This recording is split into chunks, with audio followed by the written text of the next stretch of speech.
great video by Ruben Langdon, who plays Dante. He's the voice of Dante, and the video just freezes up every single time I play it on Opera GX. So I have to like copy and paste the address and watch the video in like Google Chrome. It's so annoying. That would be annoying. It is, man. And it's such a good video because like both Ruben Langdon and Dan Southworth, who plays Virgil, they were Power Rangers. I think they were both Power Rangers before they acted in Devil May Cry. Oh, I didn't know that. Yeah, like they brought those skills to the video game. So it's just so interesting. And of course, Nero is played by oh my god, how could I forget his name? Zach. Who's the voice of Vash the Stampede again? Oh, Johnny Young Bosch. Johnny Young Bosch. Johnny Young Bosch is the voice of Nero. Yeah, he is a Power Ranger as well. Yeah, he was one of the first. Took over after Zach. Yep. Yep. So there's this weird crossover, and yes, I'm eating like Cheez-Its. I'm skipping dinner to do this, guys. So there's this weird sort of crossover between Power Rangers and Devil May Cry, where it's just like they got 3 actors from the shows to play these characters. So it's just kind of funny. Speaking of Power Rangers, Jen and I just recently finally watched Once and Always. That was pretty good. I was going to mention that. Oh, is that the one where Rita comes back?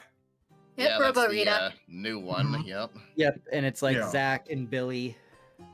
Yeah, they take center stage, which, I just kind of have to put this out there. I don't think they would have gotten center stage if Jason David Frank was still around.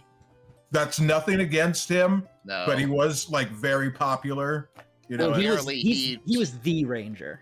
Yeah, he was. Apparently, he turned it down before the tragedy, so he wasn't gonna be in it in either case. Okay, well that I didn't know. But I'm glad that those two got center stage because they deserve it. They put in the work, so yeah. Yep. Sean, your profile updated, like your character. I was just gonna say because it was just because the token that was loaded was the old token, so I had to get rid of the old token and put the new one in. Nice, thank you. Yep, so that should be good. Yeah, I gotta try to fix mine later too. It doesn't seem to have a lot of choices. In fact, the race they have for that is half dragon, not dragonborn, so it doesn't have all the features. Yeah, because Hero Forge isn't D&D certified, so they have to do the generic versions of everything. All right. Well, I'll see if I can get it looking a little better, then I'll change mine for next time. You think they would be certified, since that's absolutely perfect for D&D.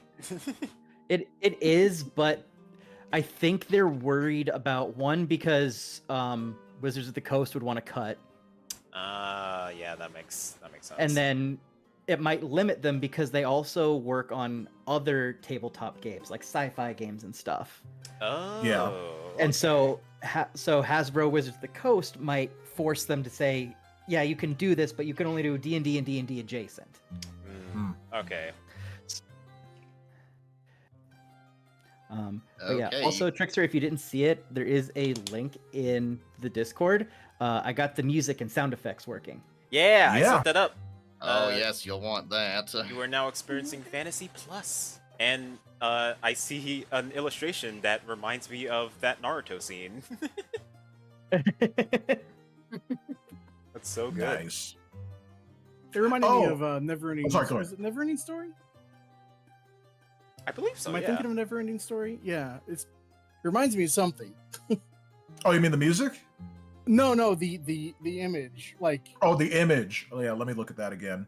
Oh, and Zach, I gotta send you something. I sent it to Dexter earlier. It's on Instagram. You're thinking Neverending Story, I think. Yep.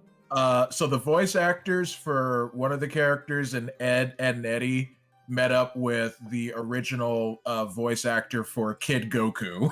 And they have a conversation in character. So I was just like, oh wait, Zach would probably want to see this too. Yeah, I thought it was just Etta, Nettie, Courage the Cowardly Dog, and Johnny Bravo. That's the one. I thought I sent you another one. Maybe I forgot to. But Oh. I'll try and find it. Actually, Oh, yeah, crap, you we did send it getting to me. I raided. didn't see it yet. Oh. That's my fault. Welcome the on heck? in with the raid, Vep, Sodot, Palm de Terre. Oh, snappity snap. Oh, snizzy. Where's it? How was Stree? We're just getting ready to do some D&D stuff. Ooh. That we are. Oh, now that I have Yep. these slippers, I kind of have some ideas, but I may have to ask some questions to see if I can actually do that. Do you want Which to is what talk I'm to here a for. prince and get married? Well, that wasn't what I was thinking, but that does sound cool.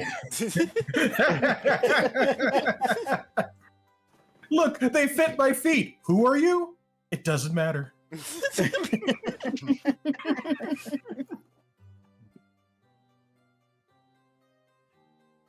So you guys want to say we're back at the inn now, or we still on our way? I thought we were already back. Yeah, me too. You Yeah, I guys, you was guys just- left like right after. Okay. That's where I have So- it at. Before we dive right in, I just want to let Dexter know the other update that I kind of mentioned in the chat was we kind of fleshed out Eternos' backstory a little bit more. Ooh. So now he is a time thief. What? Hold on, So he- explain that. Go So for it, Zach. basically, because his elf mother was a dimension hopping elf, he has an innate ability to alter time slightly, and it recently awakened within him. So now on any D20 roll, once per long rest at the current level, he can force any D20 roll to have either advantage or disadvantage before I reveal the results. Whoa, that's crazy. But it's too powerful for him, so he has to roll for damage every time he does it too. So he can take anywhere currently from 2 to 12 damage. Holy crap. Wow, what a trade-off. Mm. That's pretty crazy. I like that. We're becoming more and more like gods in a way. That's how it usually goes. Yep. I just want to make sure you guys got enough for stuff that's coming up later. Oh boy, if we're getting time stuff now, I can't imagine what we're gonna encounter. Well, it's time stuff with kickback. Yep, looking forward to it. All right, well, shall we begin the adventure before I have to quickly step out? Yes, of course. Foos is Yeah, gonna go over to the side of the bar a bit, leaving the front and center open for Trevor, and he's gonna let Trevor do his thing while he stands there. It's time to make magic, baby. I'm gonna sit over And here where I Trevor currently bursts in am. like, Tiny, you'll never believe what happened. You know that little guy that was here? Well, let me tell you about it. Ugh. It's a story you'll Before never Trickster believe. dives into his storytelling, I'm just gonna update all the raiders as to where we're kind of at in the story real quick. Ah, yes, good idea. So for all the raiders hanging out, first off, again, thank you. But basically, this is a group that got together to help out with some bandits in the area. They recently just finished a quest for a scrawny little nerdy guy said, "Hey, come help me raid this magic artifact in the library." And all of them were like, "Oh, we don't trust you, we don't trust you, we don't trust you." He's like, "No, it's fine." And then at the end of it, he's like, "Haha, you shouldn't have trusted me." And they're like, "We didn't." Yeah. He was like, Mhm. nah, it'll be fine. Yep. It's just like, bro, trust me. Come on. Come on. Yep. So they went through a magical dungeon where they fought a lot of undead, a lot of really fun things happening, and it all ended with them not only killing the undead mage nerd, but the artifact in question was literally a ruby crusted fish. It was an actual red herring. Yep. God, that was so Yep. funny. And I did call him a nerd, by the way, for Pomme de terre. Pomme de Pomme terre. de terror. Yeah. I did call the guy whom we shouldn't have trusted a nerd, and I got on his bad side. He hit me with a curse that like halved my fighting power. So, Yep. which was funny. I don't regret that decision. I think I said something along the lines of what, because you're a nerd and nobody likes you. So I had to protect my buddy, do Shadow Clone Jutsu, and then like back him up into a corner like a bully I am. Mm-hmm. I was like, Dexter, get your ass over here and save me.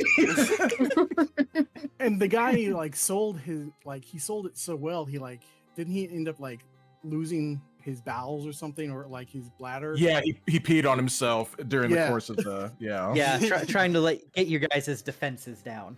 Yeah. Mhm. Yep. So after that, we are just now returning to the tavern that's kind of been their hub for the last few sessions.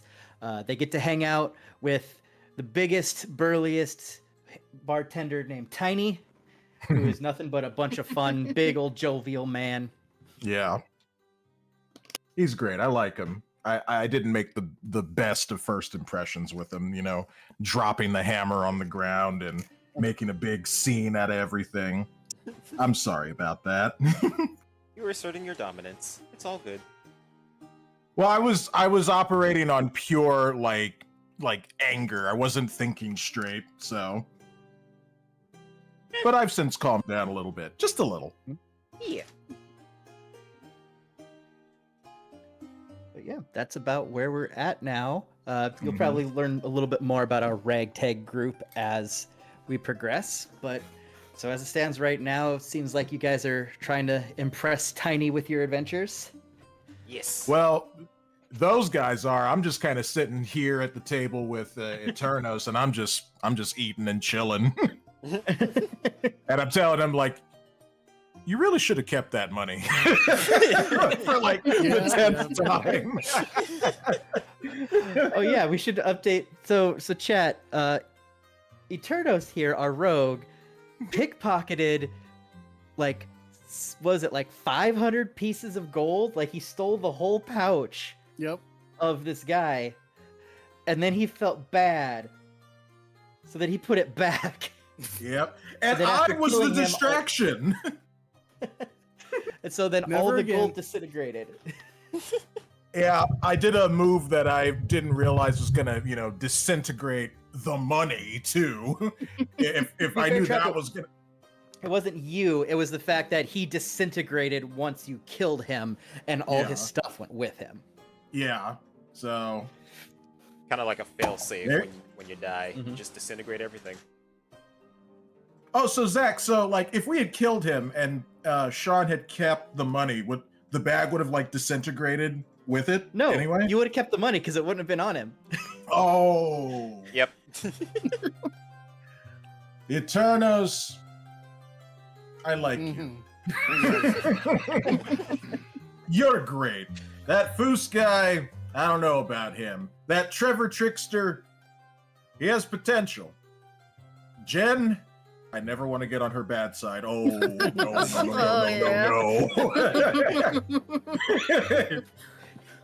But you, I like, I say as I down a big mug of beer.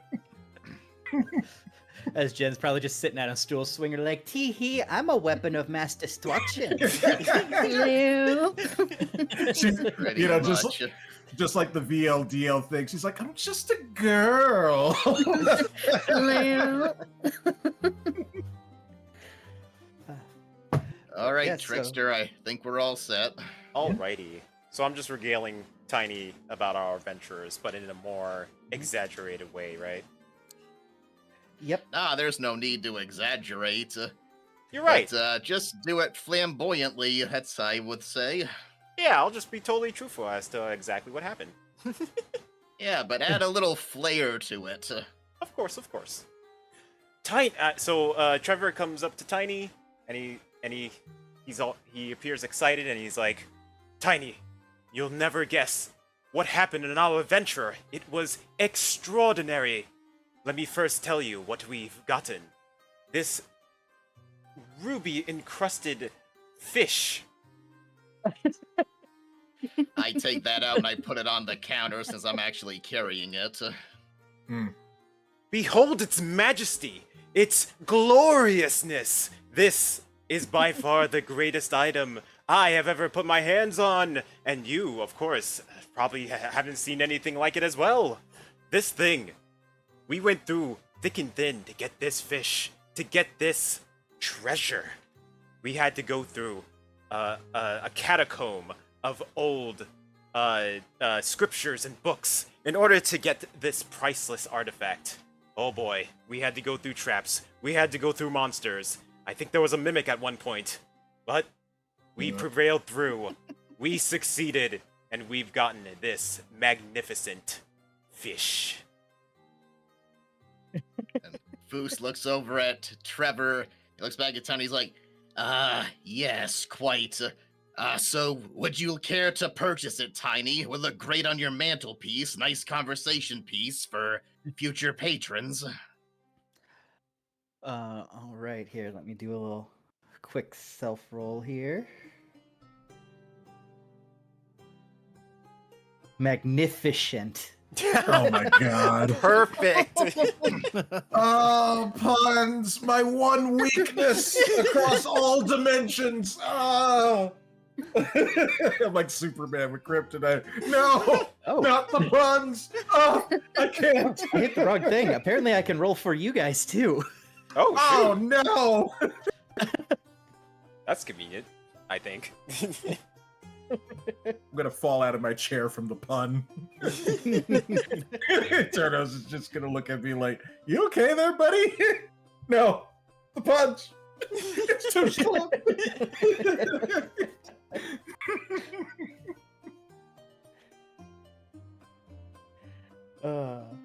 Okay, let's do this here.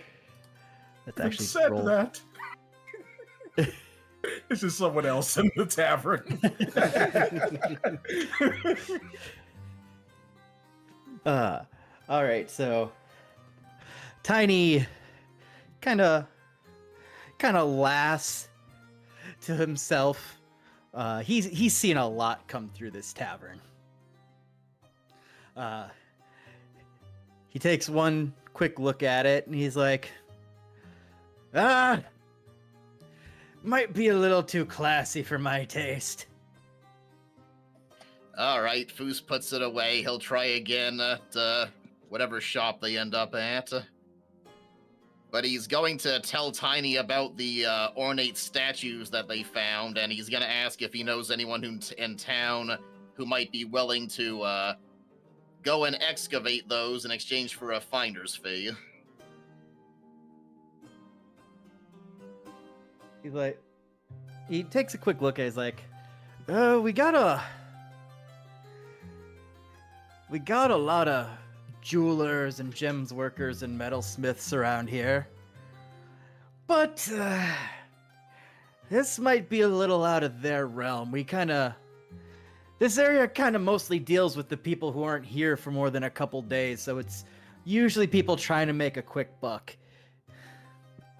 So I'm not sure if there's anyone around here who'd be able to give you the true value of it, even if they are able to assess it properly.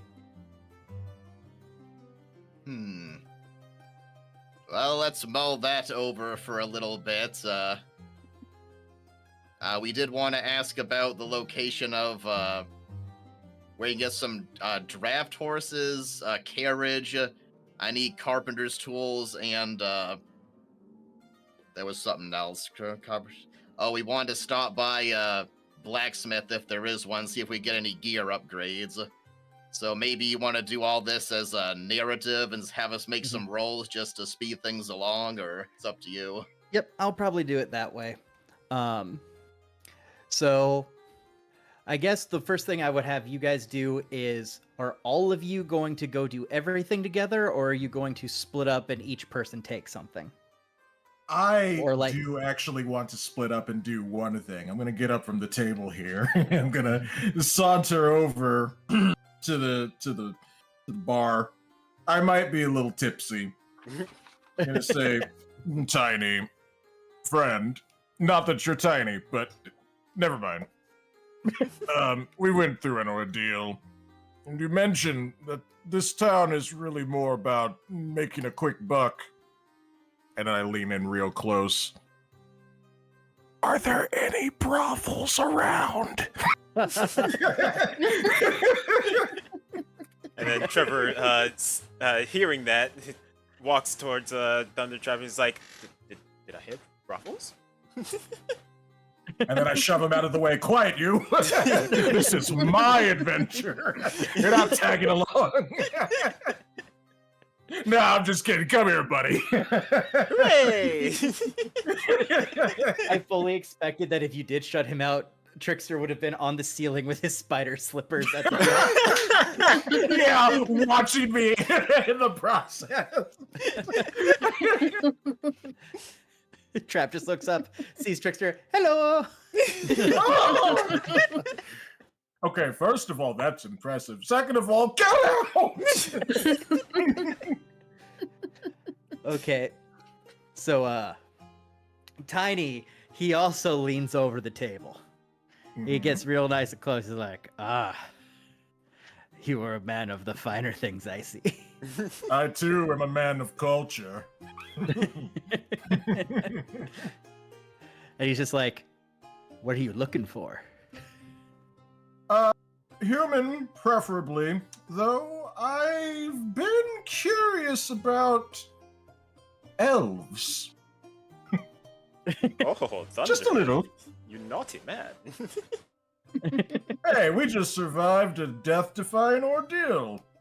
So why not enjoy, some fine quality? But of course, we gentlemen have to enjoy the Gentleman's Club, after all. Indeed, friend, indeed. So Tiny. Tiny's like, you know what? You don't know what you want. Tiny knows what you want. Oh!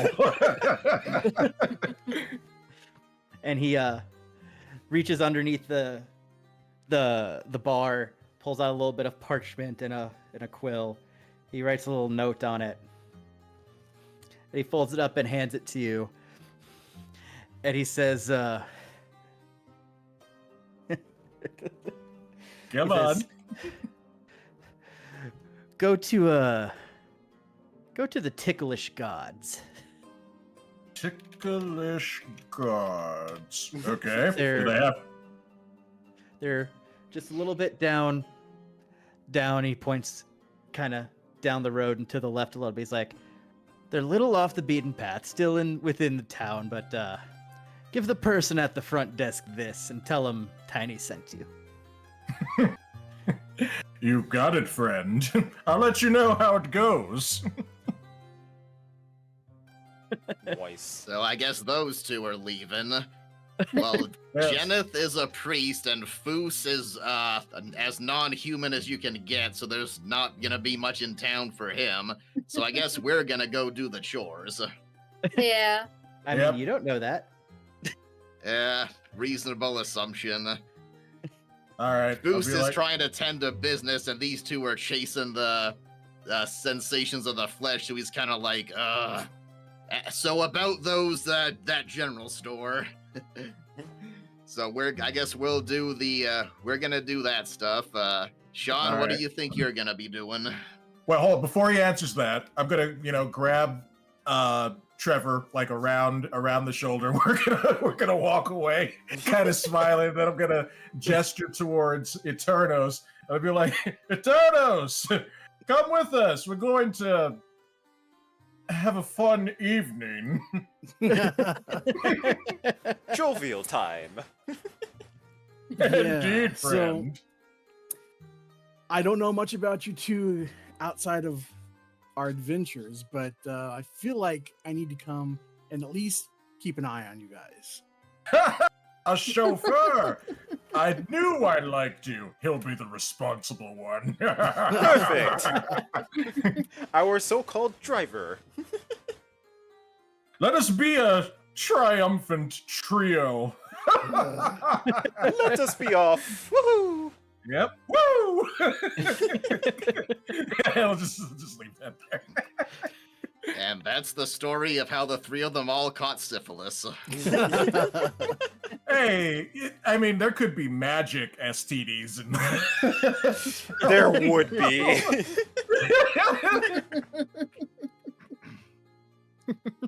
Okay, All right. so we probably want to just do some dice rolls to get through that. Yeah, just to see, you know, we don't need to go into the nitty gritty. We could just do some dice rolls just to see how it goes. So before we get to them, Mhm. so what are the responsible party members wanting to do? Well, did we agree on investing in 2 draft horses and our own carriage, or are we gonna be paying for transport everywhere from here on? Yeah, I we think said we we're- wanted to invest. Yeah, Yeah, we're Let's gonna do see. that. I'm just I checking need my to- inventory. We're gonna stop by a general store. I need to get some carpenter's tools, and we did want to see what else they had at least. And then we want to stop by a blacksmith and see about like upgrading our gear that's able to do that at all. Yep. Okay. So, as far as the blacksmith goes, the blacksmith in town, while he's really solid in what he does, it's nothing that wouldn't be any more than a side grade of what you already have. Okay. You know, unless you wanted to look at getting like even heavier armor, but I believe you guys are already in like chainmail and pretty good armor to begin with. I checked, and plate mail is out of our price range right now. Mhm. So yeah. Yep. So, not a lot going on there, but he did say that if you need to restock up on any expendables, he's the place you can go. Oh, So if I you need do more replace arrows, my I replaced my javelin that got destroyed, so I'll be back up to 8. So what's Alright. gonna be the cost of that? he says, you know what? Here, I don't like breaking up my bundles, so just give me 1 gold, and I'll give you 10 javelins. All right. I change my gold to 159 then. It's not even now. Oh man, not exact change. What is this world coming to? So there's that for you. What I'm going to try to do, is it gonna be another stop, or are we gonna luck out and they just happen to also sell carriages where they sell horses? That'll probably be another stop. Darn it. Okay. So I guess we'll go to the stable, see if they have 2 draft horses. Yep. So you go to the stable and you meet with kind of an older human, kind of a thick, bushy beard that has seen a little bit of wear and tear in its life. But the man himself feels like he can't be more than like 5 feet tall. Mm. And he's like, what do you both want? Yeah, in the market for 2 draft horses. Yeah. Let's see. Just had to see if we got something here for you. He points to a pony that's by the fence. Will that do it? We're looking to pull a carriage. I don't think a pony will be up for it. But that's a real good pony. I'm sure Jen would like a pony, wouldn't you, Jen? Oh, sure. Yeah, well, pony isn't gonna suit our needs, I'm afraid. Let's see. I'll be back. And he goes off to the side. He checks his ledger. He goes,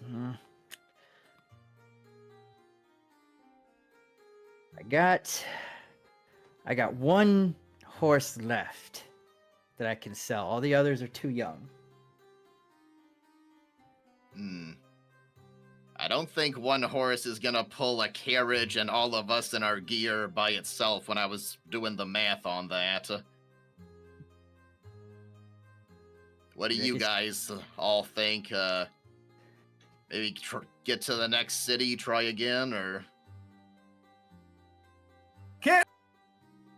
You cut out trap. what? Didn't make that out, Trap.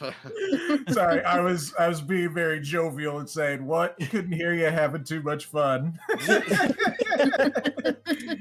Because we're off somewhere else.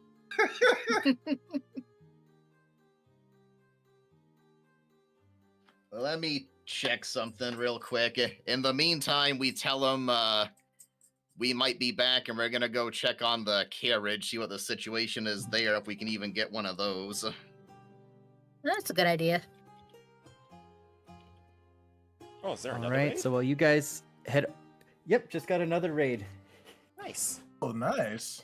Yes, my buddy Zeddy, he plays so many like RPGs that it's awesome. Like he played Fire Emblem games that I forgot existed. Oh, dang. Nice. But yeah, so while they head over to the carriage, we're gonna head on over to the responsible asterisk part of the group. Totally. Ha ha ha. And so you guys show up at the brothel, and you walk through the front door, where you're immediately met with a mostly empty room with a big red curtain behind the front desk, and a very beautiful young half elf running the counter. Well, good evening. She's like, what can I help you with?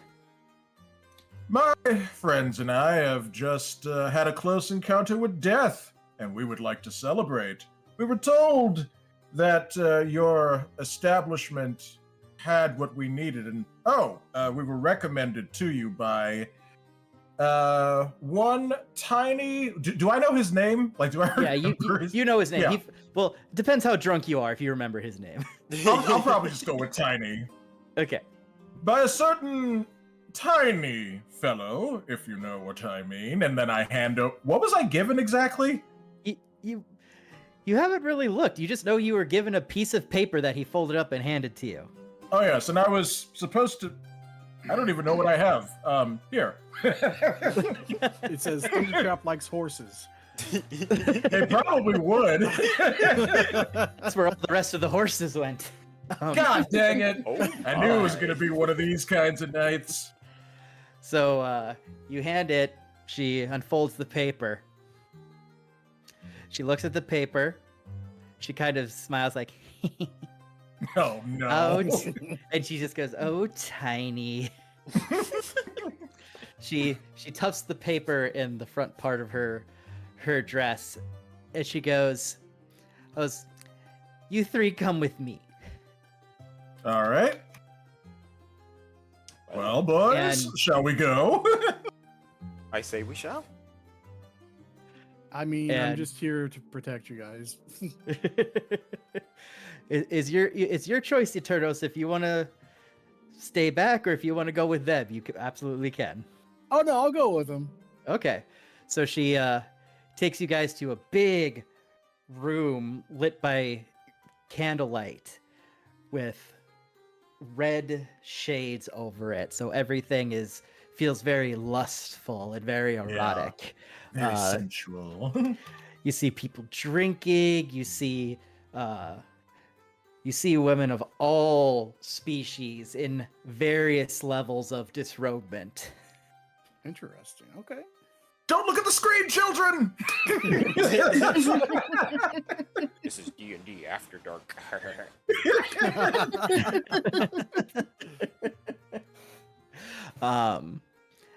And as you all are kind of looking at it and getting kind of excited for what's to come, she still's like, no, little bit more. And you keep following her, and she takes you to this long hallway with Mhm. doors that are spaced out, And some of them are closed and you can hear things coming from them. And others are open.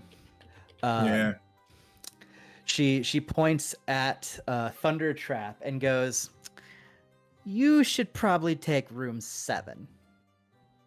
And then I head over there and I turn my back to the room for a second. I turn to the boys and I'll be like, I'll see you boys in the morning. Have a good night. Don't have And too then much fun, Thunder. She I'll points, let you know how it goes.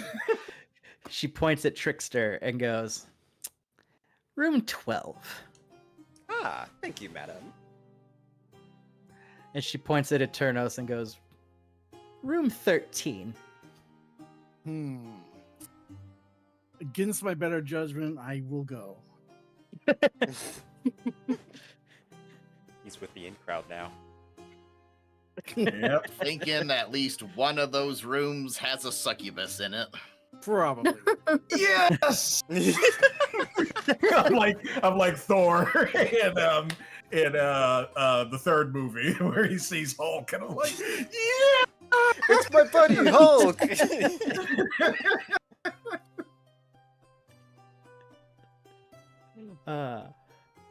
Okay, so with that, we'll cut back to the really responsible ones who are looking for Okay. I'm actually we're gonna change our mind on something slightly, but before that, I want to verify something.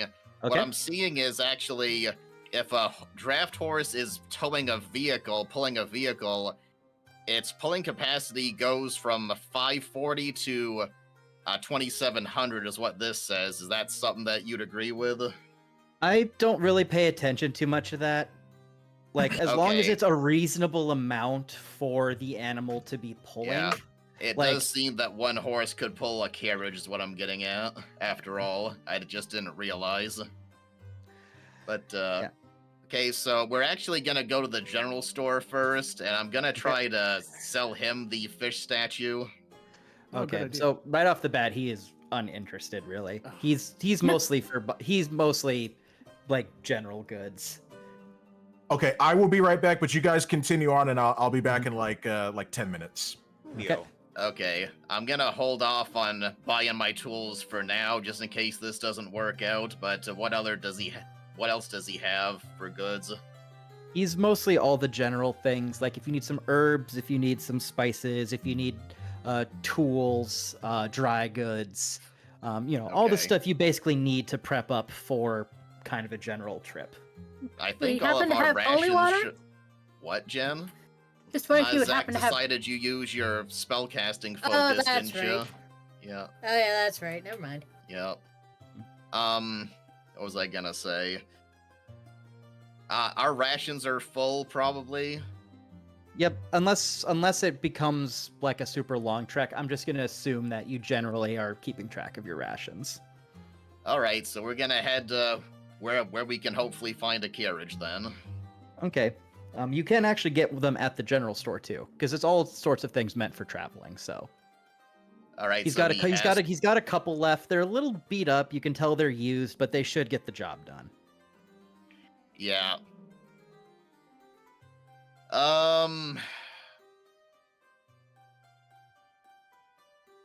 One moment, I need to check one thing. Let's see. 5.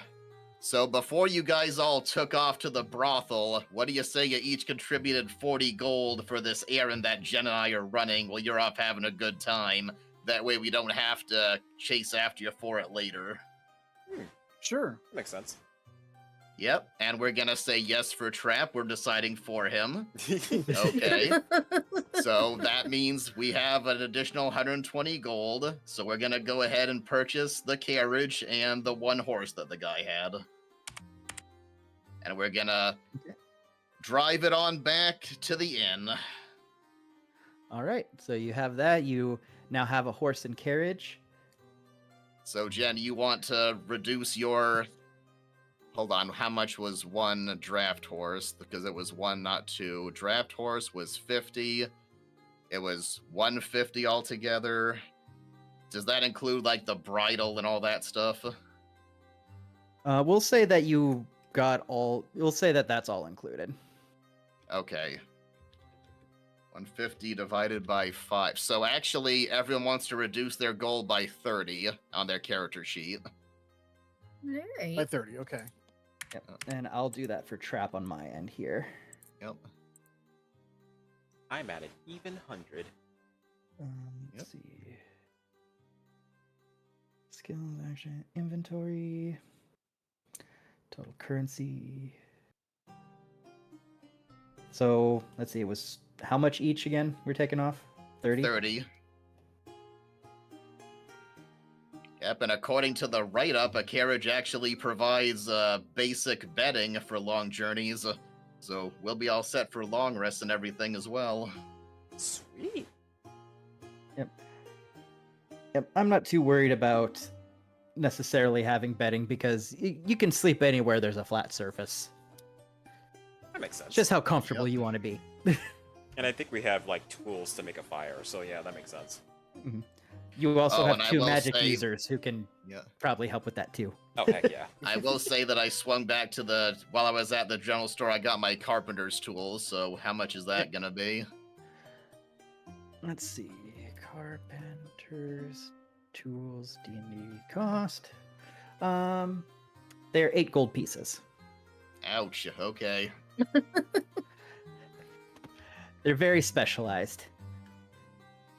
Yeah, hopefully worth it. The idea is if the carriage breaks down, I'll have proficiency with the tools to fix it. So, I gotta remove the slippers and add the tools now. I may have removed the slippers when I moved them to Trickster, so if you don't see them. Let me refresh and see if that's been updated. Yeah, you usually have to refresh it if someone else moves anything in your inventory. Yep, it appears so. Alright, so I'll add the tools then.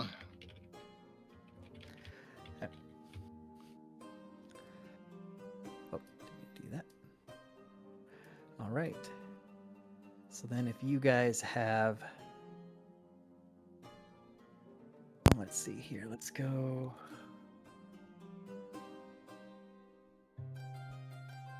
My phone is about to die. I don't even know why. It was fully charged. Give me a sec. I'll be right back. No problem.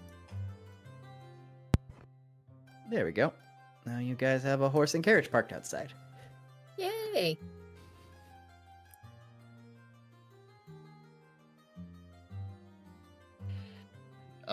What time of day is it? We're early evening. Okay. Yeah, I'm thinking we're not gonna want to leave it overnight. I think Foos will be out, he'll spend his night outside, sleeping in the carriage, just to be on the safe side. He's a military man, so he's a sleep anywhere kind of guy.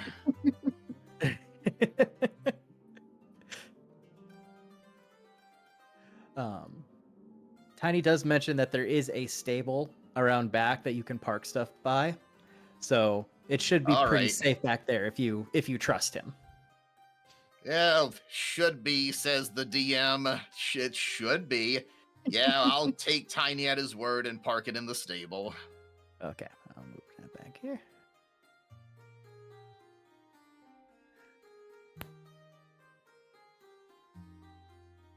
All right. All right, I'm back. All right, so I know we're still waiting for Trap real quick, but we can, since Jenith and Foos have pretty much finished what they want to do, unless there's something else I'm missing. No, that was all. No?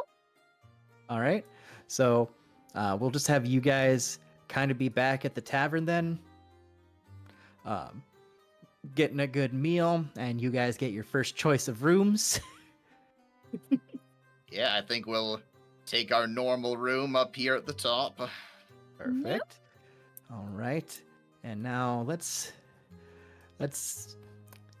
go back to our other friends. Do something terrible to Trap for when he gets back. We're just gonna go down the line here. So we'll actually have Trickster go first here. If you could just roll me a d20, just flat d20. Indeed. Let's see.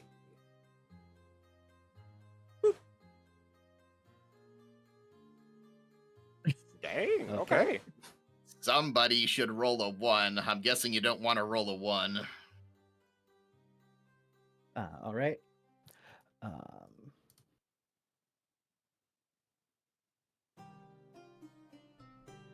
Where is the thing?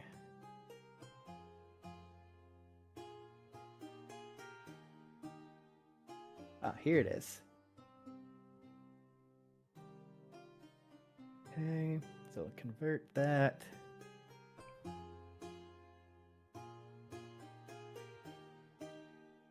Where's the thing?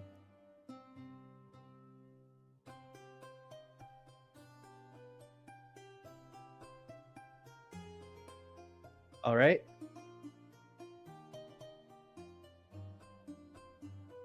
Oh, whoops! I pulled up the wrong chart. So, I need you to roll a D100 for me, actually.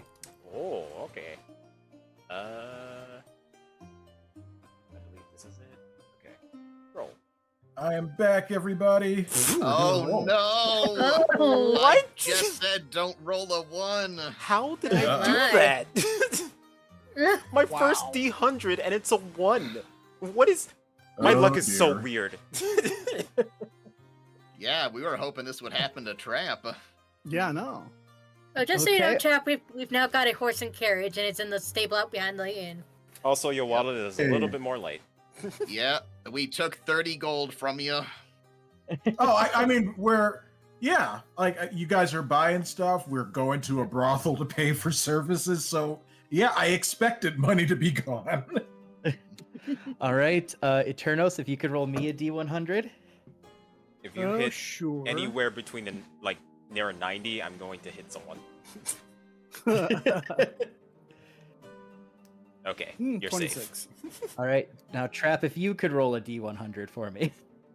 Just a moment. I'm just answering a text that I missed like 2 hours ago. Ooh boy. And then His I'll delay roll means he rolls a D1 or like a nat 1. Probably. We'll see what happens. Join the club. Okay. So a D100, you say? Yep. Alrighty. Oh my god, why do I never remember how to do this? Okay, here it is. I found it. Alright, roll for everyone, and here we go. Wow. Decent. Oh, a 41. Not bad. All right. So, I will let you guys decide. Do you want to go from best to worst or worst to best? We might as well go from best to worst. It's always All funnier right. that way.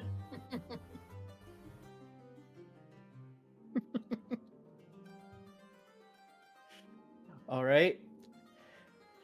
So, Trap. Yes.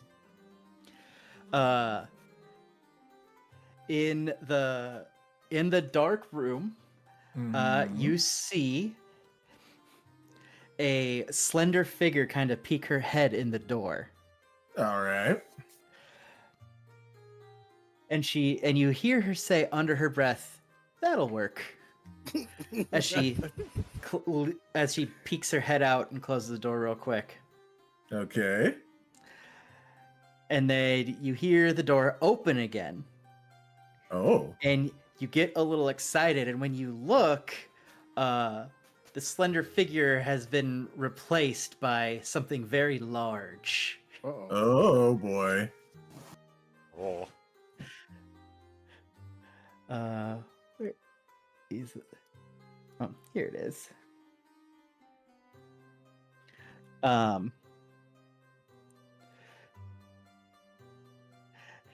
To which you hear in a much deeper voice than you thought you heard before, "That'll work." Followed by a whip sound. Oh boy. Oh my. And this is As from you- best to worst? That Trap is gonna take bludgeoning damage. Hmm. I can play whip sounds. Nice. Oh, I bet I have to put it in here for you guys to hear it. Yeah, because I'm like, all I hear is the okay, Oh, yeah, now there I we heard go. it. And just instinctively in my mind, I just go, "Mommy, yes." All right, Trap, you have been paired with the massive half-orc Bertha. Bertha, Oh, boy. oh my god. Okay, I was kind of prepared for this. So And- I kind of like, oh, darn it. I was trying to crack my knuckles, but nothing happened. Wah, wah. But let's just say, that I do, where you put your Yeah. hands together and you kind of fold them out. So I was just like, oh, it's going to be one of those nights. Yep. And according to, well, let's see how well this goes for you here. Roll a quick little roll itself here. Mhm. And you have a fantastic time with Bertha. Woo! Oh, you know You- what? We're going to, okay, sorry, you go ahead and then I'll interject. Nope. It was a little bit more than you were expecting, but you're not mad at it. No. And then afterwards, we just we kind of talked about like dice games and how they can be so tricky sometimes, and you think your luck is going one way, but then you got like a sneaky dealer, and it's just like, oh my god, you just want to rip their heads off. All right, Eternos. Let's see where you were at on the chart again. So, you get paired up with another half elf, very beautiful, and you both start to have a pretty good time. You both are kind of getting into it. You kind of start to forget that you came to be the responsible one, just going with the flow. And all of a sudden, she kind of pushes you away and jumps away and sits on the edge of the bed crying. Aww. Aw. And as you ask her about what's happening, she talks about how she's still in love with her ex, and she just can't do this. That she then runs out of the room. Damn. Aww. And now Well- to Trickster. Oh god. Just tell me that the girl isn't a girl and it's just a bomb and it explodes in my face.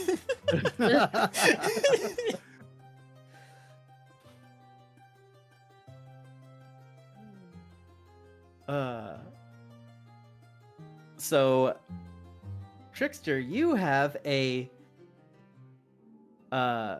you start to have a really good time. Alright. A beautiful young human. Okay. Adventurous, fun. You both start getting into the feel of things. And then Oh, this is really bad timing. I need to pick up this call. I'll be right go for back. go for it. It'll give me No. a second to add ambiance. I'm trying to use the AI program that I have a subscription to imagine what Bertha looks like. Right now it's popping out. It's not showing like a half orc woman. It's just showing like a regular woman dressed in leather. And like the outfit is great, but again, like the species is wrong. I'll just post what it, it's not anything. It's like PG-13, so it's like there's no nudity, but Mhm. that's what it's showing so far. Oh. Like That again, didn't really make her bulky. no, like that's what I'm trying to work with the program to get that right, and to see if it can show a half orc. I'll keep trying while we're still in this this story instance. Let me get away from like ultra realism to a bit more fantasy, like fantasy art. Yeah, she looks way too good for you, Trap. Oh, I know. I'm trying to make this worse for me. Like how Zach here kind of pictured it. I'm just like, okay, which one would work the best? I thought I saw something. Soft serve anime? What the fudge? What? How can anime be soft serve? I don't look, let me let me show you what it says. Okay, here's a screen grab. Copy.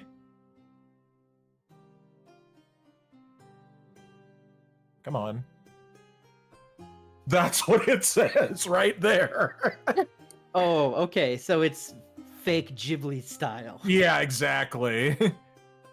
It's like they had to get in on that craze. Let's see, there's anime too. No, I don't want to. I don't want to go with anime this time. I'm trying to find something more Western. Casting shadows. Maybe Flux. Maybe that might give me what I'm trying to find. Let's see. Oh yeah, there's also flat cartoon and hand drawn. We'll try flat cartoon. Let's see what that will give me. Same prompt.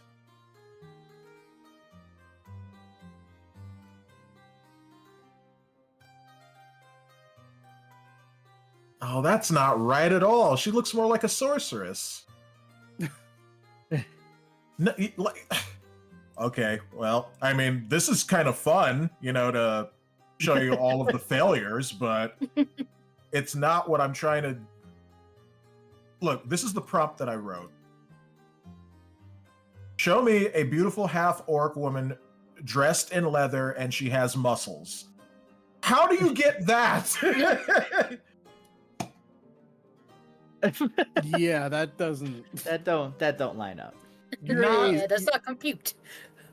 AI is not living up to expectations, methinks. No, not this one. Maybe I gotta try one of the other ones. I don't know. What app are you using, Trap? So this is called Imagine.art, and it has a bunch of different artistic styles that you can try to make your images out of. This one says Chat GPT image. I don't know why I can't say that. Would you guys like a quick preview of the sound Trickster's about to hear? Yes, please. Oh no. Oh boy. That sounds like a rack. Oh, my poor buddy. This is not what I meant for him. So while we're at it, oh, I'm sorry. Go ahead. oh no, I was just gonna say. So the two of you who have, so Trap, since you had a good time, you're out 2 gold. Okay. Eternos, since yours walked out on you, you don't lose anything. Oh. Cool. And Trap, I just sent an image from Grok of like a female half elf. Yeah, So that's Although I think I would have imagined she had either like blonde hair or black hair, but the red hair works. yeah, The red hair should have been a sign. Anybody going through a red hair phase is not doing well. Yeah. Oh yes, never trust Oh. a redhead. Oh, I think I got it, guys. I think I got it. Okay. I think the magic was changing the image style and adding green skin. Okay, take a look. Here it comes. Oh, there you go. So she- Yeah, better. Yeah. Yeah, she should have a couple tusks coming up from the bottom lip, but other than that, did pretty well. Yeah, Yeah. definitely. It generated 4 images. Oh, I think this one has teeth coming up. Oh, it does. Well, they don't look great. They kind of look like a cheap costume, like add-on. But here, take a look. either way, I think you're manhandled. Oh yeah. I say we were kind of equal, you know, since we had a good time. So it's kind of like you know how Klingons do. They injure each other while doing stuff. So I kind of imagine that's what that was like. Yeah. The next morning when Trap comes wandering in the door, Foos is up at the table, having a bit of breakfast. He looks over and he kind of stares. He's like, Why are you walking funny? Friend, do I have a tale to tell you? Her name was Bertha. Yeah, I like these. So, yeah, we'll just keep that and we'll just say that's what Bertha looked like. Let me show you guys on my stream if you're watching. Mhm. Let me bring up the image and just drag that over here. So there you go. If you're watching on my stream, you can see kind of what, what AI imagined Bertha to look like.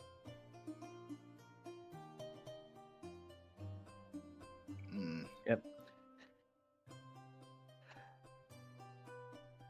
Yeah, no, I found this D100 chart for romantic encounters.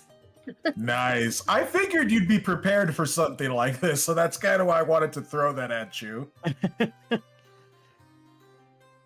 No, at the high end, if you rolled closer to the 100, a few fun things that could have happened are the experience was so great for the NPC that they write several volumes of very successful erotic poetry about it and become famous. The playable character becomes a folkloric figure synonymous with fantastic sex Nice. and gains advantage on all charisma-based rolls with anyone who knows the legend. That's awesome. Oh, man. Well, hey, there's always next time. Yep. Yep. I will roll 100 next time. Hope so.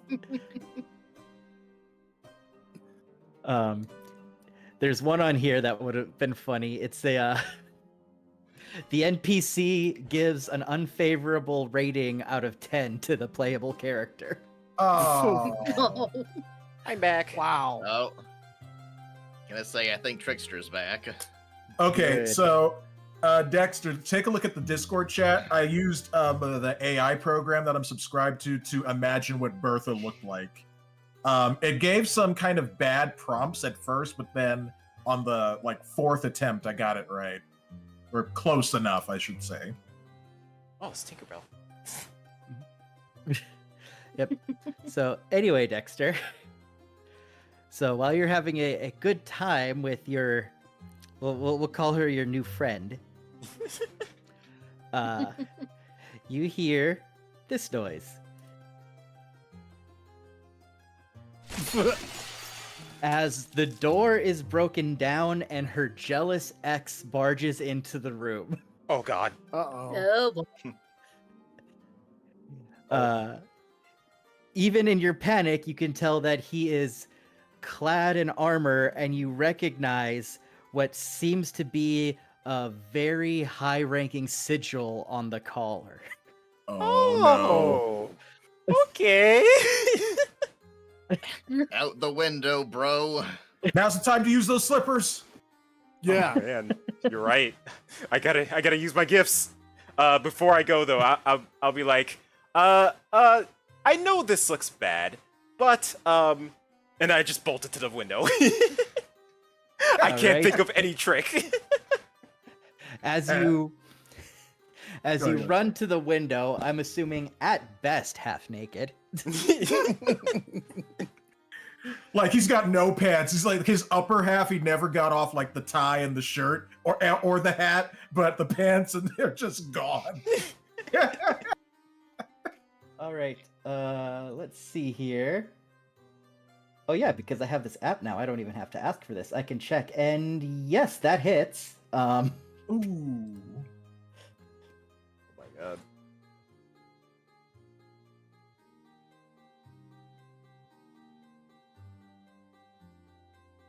As the armored figure raises his hand and engulfs it in flame and throws a fireball out the window. Oh no! He cast Oh. fireball. Dude, you're gonna have a singed butt crack. Or butt cheeks, I should say. I'm gonna feel that in the morning, and not in a good way. All right, so I will half that. Luckily, he didn't cast it full force because he was at least somewhat aware of not wanting to blow the place up. Mm. That's good. And then me and Bertha, we're just gonna like, we're in the middle of our chat, and then we hear like a rumble and an explosion. We're like, the hell was that? All right. So you take 11 damage as you get caught in the explosion as you're running away. Damn. That sounds about right. Let's see what I'm at right now. 15. Cool. Fireball normally does 8d6. But yeah, I'm guessing I was caught at a disadvantage, obviously.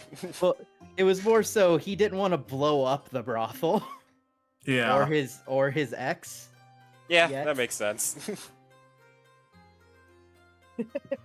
Hi, Queen. Welcome on in. Oh. Yeah, Trickster just had a bad time at the brothel. Mm. Run back to the inn with your tail between your legs, yo. He's like a dog, like.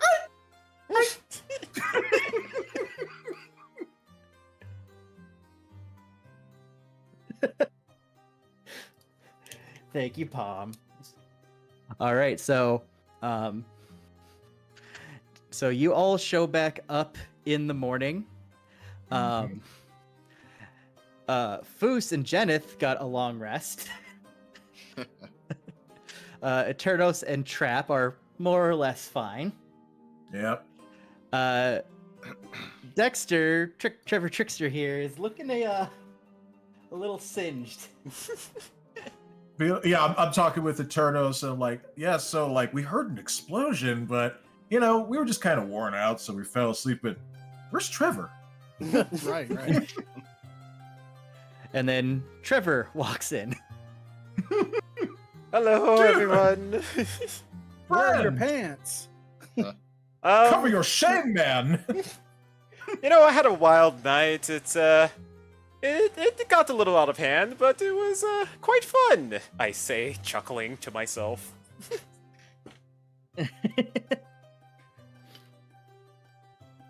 Well, why don't you, like go back to your room and get a spare change of pants because, well, your floppy is flopping. why, thank you for maybe noticing. Maybe we could wait for Trevor to at least have a short rest to get his hit points back. That way Jen doesn't waste a slot. I'll go get Yep, changed. and we can definitely do that. Oh, and I'm gonna say to Tiny, friend, you were right. He's like, Tiny takes care of his own. Can I give him a fist bump? Yes.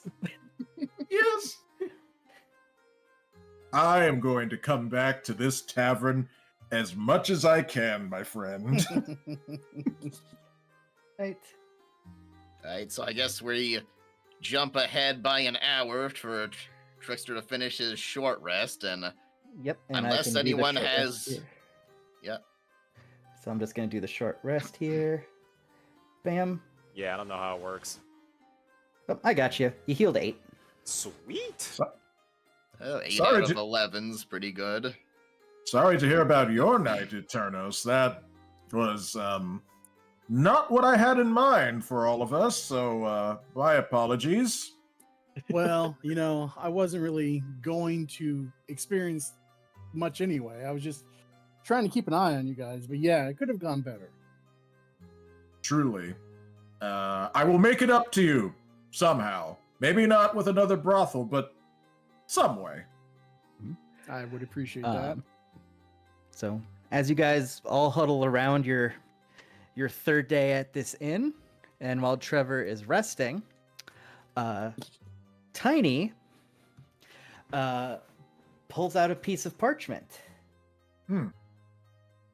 And he's just like, and he's got a big grin on his face. Is like, somebody here's becoming a little more famous.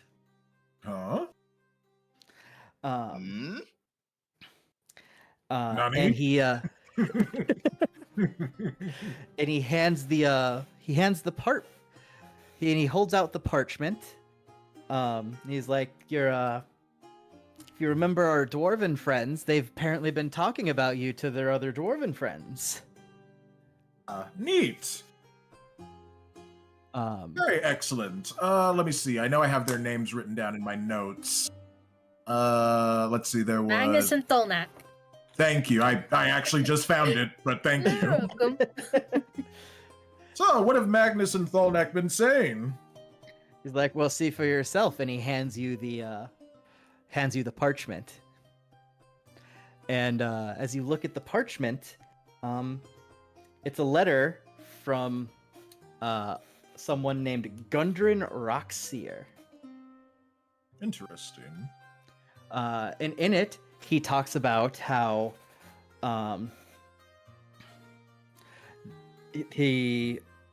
your two old friends there were talking you up in the city, and he was asking about if they thought that you guys would still be at the inn, and they said, no, it's the best shot you have. They didn't seem to be going anywhere, and he's basically asking if you would meet him in the city of Neverwinter to the south of where you guys are at, and come and help him with a job. Ah, Yeah, is that the same city where Gromley is located? It would be the same city. All right, maybe we can stop in on him, and maybe we can find someone who might be interested in the tomb statues. yes, So, and I wouldn't yeah. mind helping out more of our dwarven friends. I just That's noticed right, this. Trap Don't worry. still has to find his oars. Yes, I still owe it to Dexley to, shall we say, visit upon the bandits and strike them down with great vengeance. Not that I'm not having a good time adventuring with you all, but I do have a mission to accomplish. Yeah, well, I'm up for that, certainly. Mhm. So, Alright. Foos reaches his clawed hand across the counter, and he says, Tiny, it's been a pleasure. He's like, you all are welcome back here anytime, but next time, you guys have to pay. And he lets out a big belly laugh. That from the Zelda CDI game.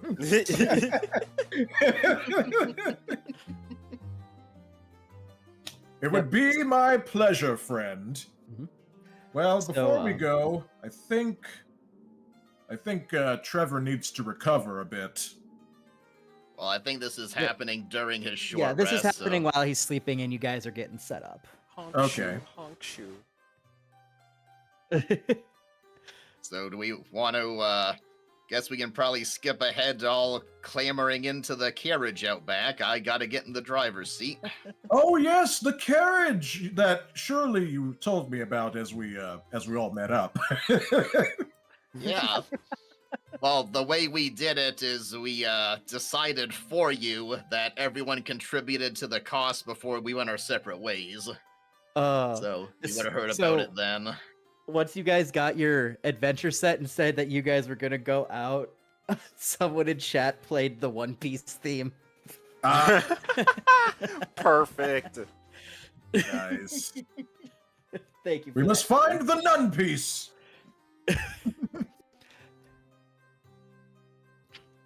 Yep. So Right. So who's driving this thing? Foos? Is it going to be you? Yeah, that'd be me, yep. All right. Hey, Trickster, we're skipping ahead, man. Come on, get in the carriage, yo. Don't get left behind.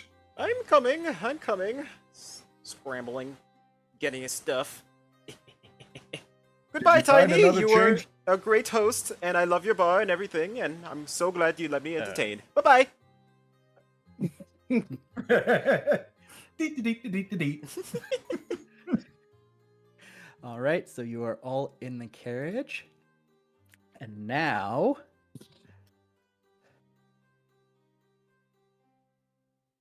Ooh, world map. Oh, we got to play some world map music. Yeah. I actually got traveling music with Trickster playing the lute. Yeah, let's Nice. do it. So yes, so Tiny actually gave you guys this map on your way out. And then Trevor's singing, hold on, let's see. I once came from a land of far, far away, where clouds were spaghetti and tangled in hay. And once I fell from atop a great cliff, and the words that escaped me were, "Oh, holy shit!" Yes, Queen. This is awesome. This is actually from the makers of D&D, so you can play whole campaigns with people. So if anyone else ever needs me to run a campaign, I can set up completely individual campaigns and run everything from my end. And anything I have access to, then people have access to. So that's how I was able to edit your guys' inventory so quickly. And Nice. Well, that's good. Yeah, that made that very convenient. If you don't Yep. like that song, then I've got another one. What goes up must come down. Yeah, my feet don't touch the ground. Singing was sitting, I sat down. A mighty crash without a sound. Just a second before you continue. You guys said how much gold was that I contributed? I already took it out for you. Oh, let me refresh my screen because Yep, it still it says was 30 107. though. Okay. You Okay. can upload your own environments and maps and everything, and if you buy the pre-mades, they come with all the maps and enemies pre-installed. Oh, Ooh, very that is super nice. useful. Yep, so if when we finish this campaign, or if we just get done with it and want to move to another one, I can actually get the entire official modules and run you through really deep lore stuff. Nice. Cool. So, All right. yeah, so just to give you guys an idea of where we're at here. So you guys are along the Sword Coast, which is one of the most famous places in the D&D world. Where's the ping? Where's the ping? Ping. So, you guys, your little village was kind of up that you were kind of hanging at was, give me the ping, kind of up Okay. here. Ah. And so it's going to take about a day or two to get down to Neverwinter. Yeah. I didn't see it on my end. That's odd. I saw it. It's way at the top, Yeah. like the top corner. You're kind of zoomed in. You would have needed to pull the map down a Oh, little I'm bit to too see. zoomed in. Yeah. Okay, I see what you're talking Yeah, about. just north of that red road of Neverwinter, up in the corner. Yep, All just right. kind of Oh, up here. okay. Queen says, also sorry, I'm not too familiar with D&D. You're just making this story up on the fly. No, so I do some of making up on the fly to adapt to what everyone does, but I like to use like some of the official modules and some other campaigns people have come up with, and then adapt it to the characters.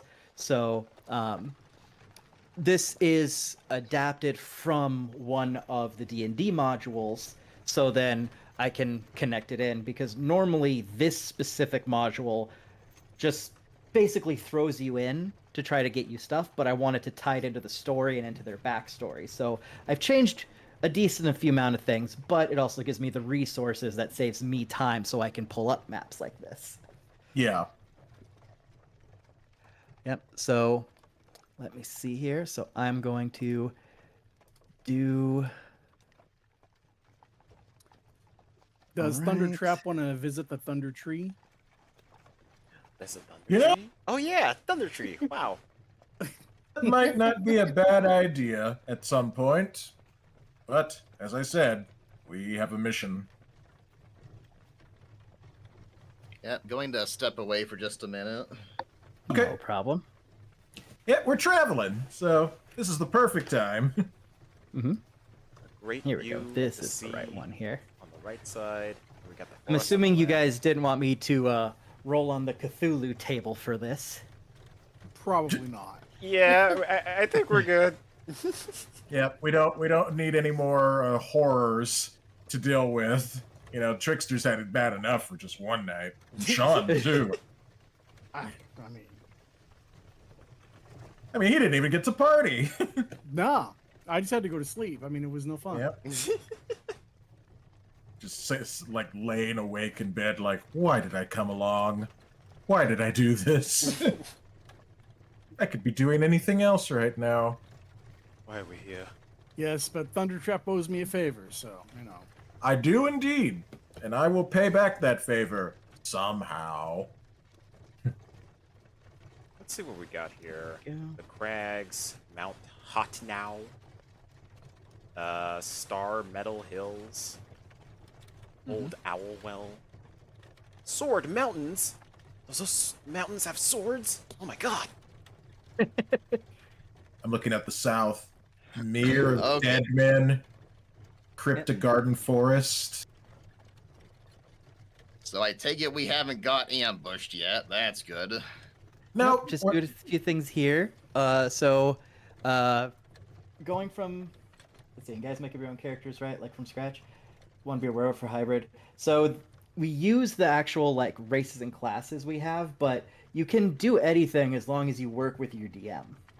And a lot of times there are modules out there. Like I do have a module as like a one-off thing where it's loosely based off of the Discworld series, so it's absurdist and weird and humorous. And like it basically has everybody play a like I'm trying to remember what they're called, but they're like called like the Forgotten Ones or the Losers.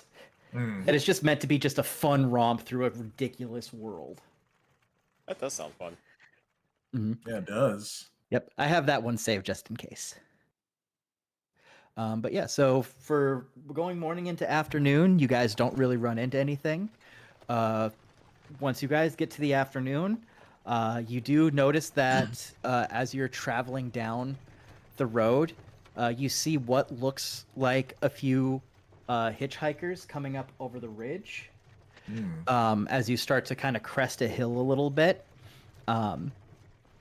From what all of you can see, like they don't look like worn down or trapped. It just kind of looks like your standard hitchhikers. It's your guys' call if you want to stop and help or keep going. nope. Nope. Yeah, I don't know if we have enough room for more people in the. Yeah, we gotta the keep carriage. going. Okay. So you leave the hitchhikers behind.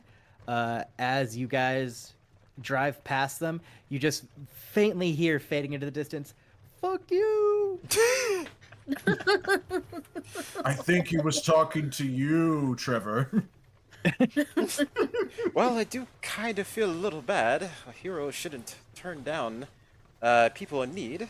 But, as you said, we are full on this carriage. Yep. Speaking of full, do we stop to like eat or anything or go fishing? or do we... Unless you guys say anything specific, I'm just gonna assume you're having lunch and doing stuff, like All the right. basic stuff. Yeah, I didn't have anything in mind, so we can just keep going if that's what everyone else wants to do. Yep. I packed my lunch. So as you yeah. kind of, so as you guys get to about the halfway point, the sun is starting to go down. And so it's up to you guys.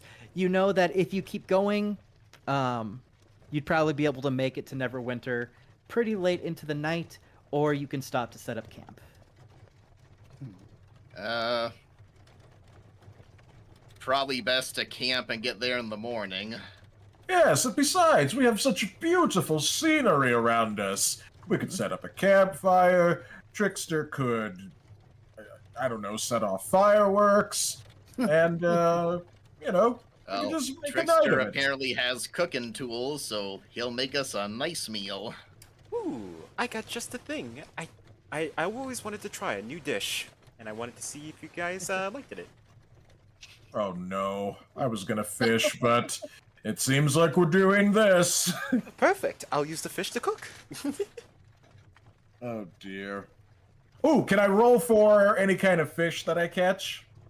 Yeah, absolutely. All right, let's do this. Let's have some fun with this. Why can I? Okay, so a D20? Yep, we'll just do a flat D20 here. All right, let's do this. Let's see what we get. A 4. You got a sardine. Honestly, I was kind of hoping for this.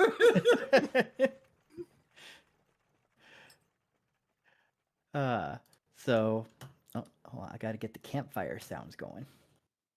Crackle, crackle. Ooh, Yugi boy. Here we go. Campfire. Here we go. Piano campfire. I'll probably try doing the castaway thing where I wade into the water. I get a javelin out and I'm holding it, and I'm just looking, and then suddenly, bam! See if I can spear Oh, one. yeah. Sure, go Speaking of- for it. Yeah, let me try rolling. Speaking of food, I have the D&D 9. cookbook, and I've been thinking about it lately. It's like if we actually met in person, I could cook stuff for us. Oh, and then yeah. that could be our meal in the game. That'd be awesome. I forgot that was a thing. Yeah, that sounds really But cool. wait, what if we get food poisoning? Then I'll blame your fishing.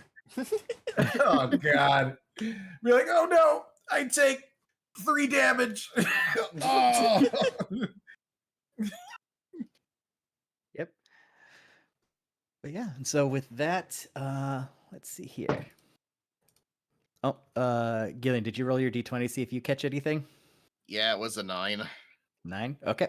So, you and Trap both kind of come up a little empty-handed. Trap thought he had something, but he just realized his hook was stuck on a rock. I'm gonna blame it on Foos scaring the fish away, even though I went first. Foos will remember that. I bet. And then when we inevitably have our PvP, it'd be like, I didn't scare away the damn fish. You suck. So, okay, so how about this? So Trap starts trying to blame it on Foos, and Foos is Mhm. annoyed. He retrieves his javelin. He's Mhm. annoyed that he missed. He looks at Trap, and his eyes glow bright green. And then he turns his head into the water, and acid spits into the water, and some fish float up to the surface. What about that?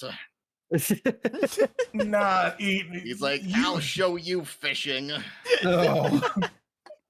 I'll show you who's boss, earthbending style.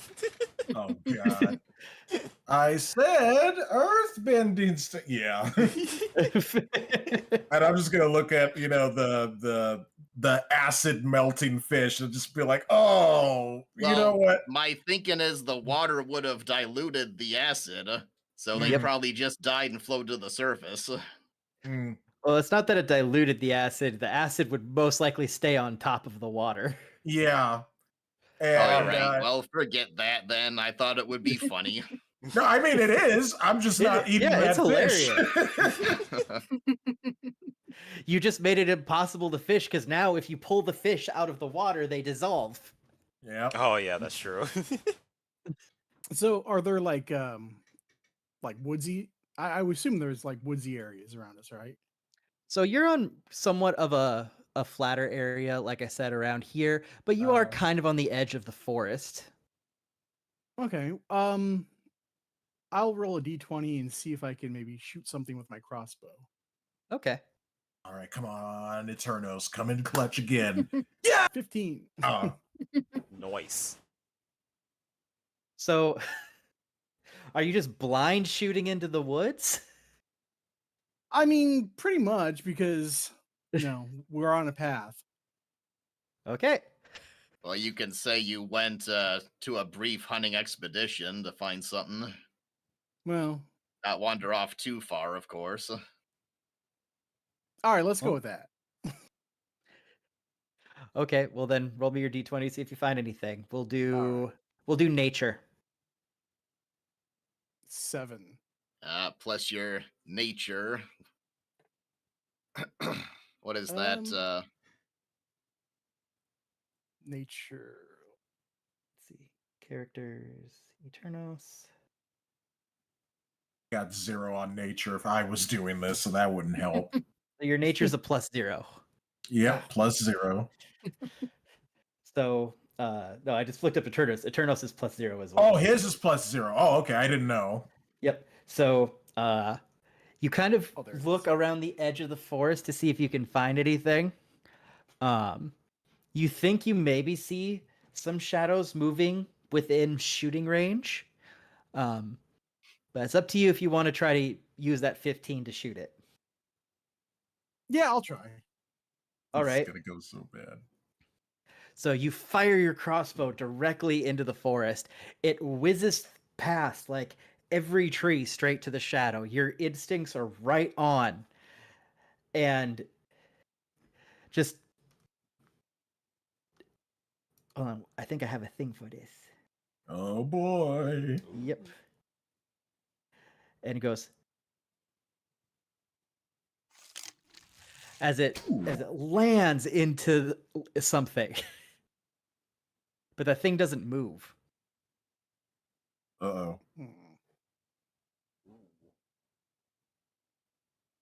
Maybe call for us before you investigate. That's not a bad idea.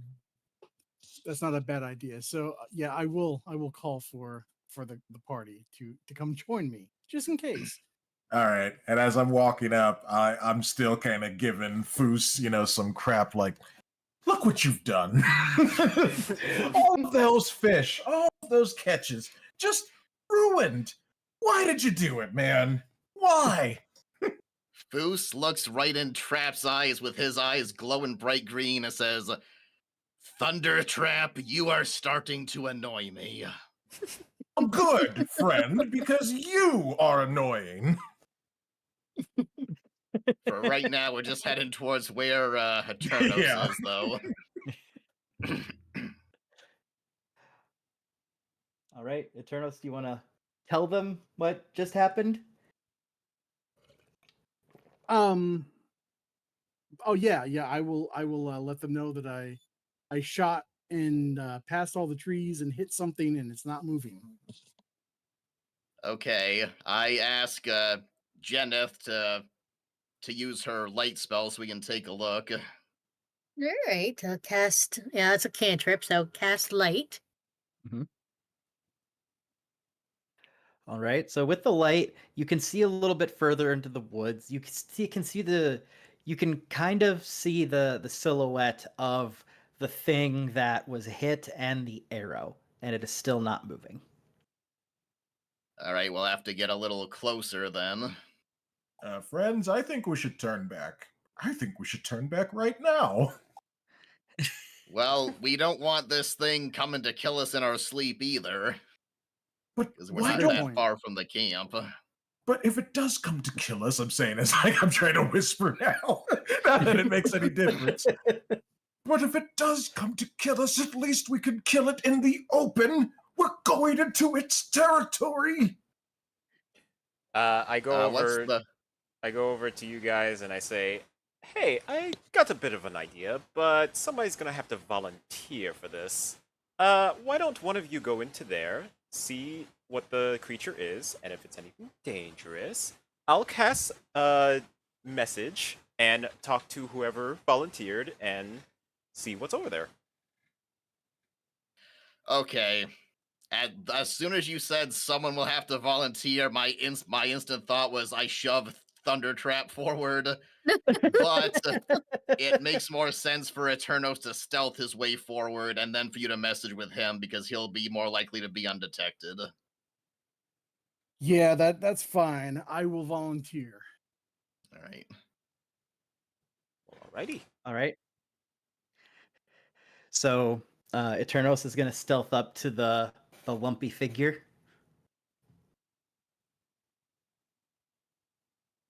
Or is someone else going to stealth up? Are you gonna roll Oh, no, for it, it's- Sean? Yeah. Okay, so Um, you'd roll your stealth. Yeah. Let's see here.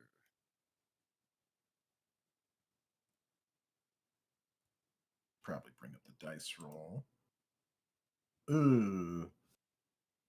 Well, I mean, All could right. be worse. So you do get closer, and you do remain undetected, because you have realized that you just hit a tree stump. Nice. I was wondering if it was gonna be something like that. Okay. Now then. it's up to you to decide if you would like to share this information with the party.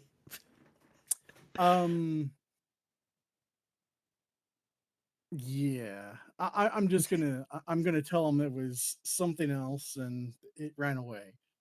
It ran away. As I gather my arrow. Yep. Foos looks at Eternos, he not quite believing, but he says, "Very well," and they turn. Let's turn and go back to camp. You guys do that, but I'm gonna look at the tree for just a little longer. You know, just making sure. All Can I do a right. perception check, Zach? Actually, how intently are you looking at the tree? Very, because I don't quite believe Eternos. I said All it ran right. away. So insight. An insight check? Okay. Come out of this and go to my character and do it like that. Insight. I got a 0 on insight. Okay, well, here goes. Haha. Please nat 20. Please nat 20. 13. All right. Trap, you are about 80% sure that the thing Eternos hit didn't run away, and that you're pretty positive it's a tree stump, but you can't prove it yet. Mm-hmm. All right, I guess we're committing to the bit. So Foos started to walk back to camp. He saw a trap walk up to the stump. He turns around as if, what is so important? And he walks up and he kind of taps Jeneth and he says, guidance, if you please. And he's going to try making a perception check too. All right, that's another cantrip, so I should be good. Yep. She'll So cast you're in there. guidance. Yep, so you'd actually be rolling in Insight. yeah. Oh, that's right. I can just click on insight. Yeah, that's Okay. how I did it. I got a +3. That's can only really- gonna 13 plus a D4. The most I could possibly get is a 17. Mm-hmm. So I roll a D4, I assume. Yep. Oops, I think I rolled. I still had the D20 selected. Hold on. I got a 16. Okay. You are 95% sure that Eternos hit a tree stump. Okay. I turned to Thunder Trap. I'm like, can we go now? You can do what you want, friend. I'm going to make my way back slowly, keeping my eye on the forest line. And that's what I'm going to do. I'm going to walk backwards. You know, and like my brow is just like very, you know, like, you know, like just frowning and all that. I look very much like Fry from Futurama. This is what I'm doing right here. Look at the Discord chat. Ooh. As Thundertrap is doing that, I kind of want to mess with him. Do it. I want to use Minor Illusion and have like, sort of like a treasure cat looking face in the darkness of the trees, just staring at him. All right, you do that. God, does he have to roll for that, or that just Oh, happens? he just makes it happen. Okay, he just makes it happen. It's up to Thundertrap how he reacts to seeing the glowing whatever it is in the tree. You know what? I'm gonna go with my original instinct. I'm just gonna keep backing away. You know, not taking my eyes off of it. Just backing away slowly until, like, I don't know, like I trip and fall backwards. Oh! Oh, what a bad fall, friend. I know. I saw something in the trees. It had these glowing yellow eyes that were much scarier than Foos's, by the way. And but well, I look back and I don't see anything. I guess it did run away. Yeah, Must have been a fluke. It must have been.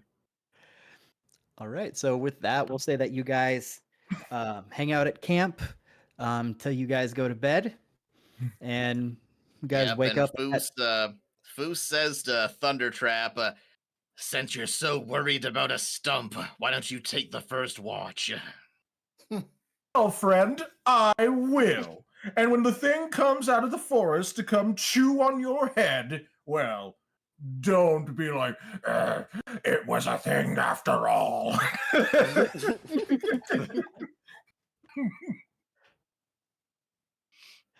All right. So with that, rest up. We'll say you guys take turns on watch. Nothing really happens. And you guys get up with the first light and you continue your journey to Neverwinter. All right, Oh, let's you know what? go. I was about to Yes. ask, like, what was like the distance relatively for this map, and I looked at the top right and it says 1 hex equals 5 miles. That sounds about right. Yes. That's pretty cool. Yeah. Don't forget long rest, Trickster, because you got Yep. got your spell slots back now. Oh yes, let me do that right now. Boop. Reset maximum HP. Yes. Oh, right, I have to confirm. There we go. that's cool. I think someone's at my door. I'll be right back. That's cool. He did it and it updated live on my iPad. Oh, neat. But yeah, but while he's go checking the door, so well, you're not. Hold on, we got to get back to here.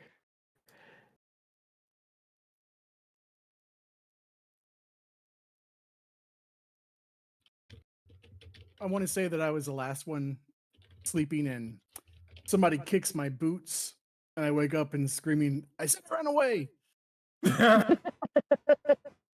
Wait, say that again. I didn't quite hear it. I want to say that I was the last one still sleeping. Someone kicks my boots to wake me up, and I wake up screaming, "I said it ran away!" Oh, I said it. Gotcha. I'd be like, okay, Eternos, we get it. It ran away. Come on. Oh, by the way, have we named this horse? It'd be awful to go on this journey and not give our horse friend a name. Well, what do you think it should be called, Jen? I'm not sure offhand. You don't want to call it Lucky? Or maybe like Lucky Clover? Oh yeah, I kind of like that, Lucky Clover. All right.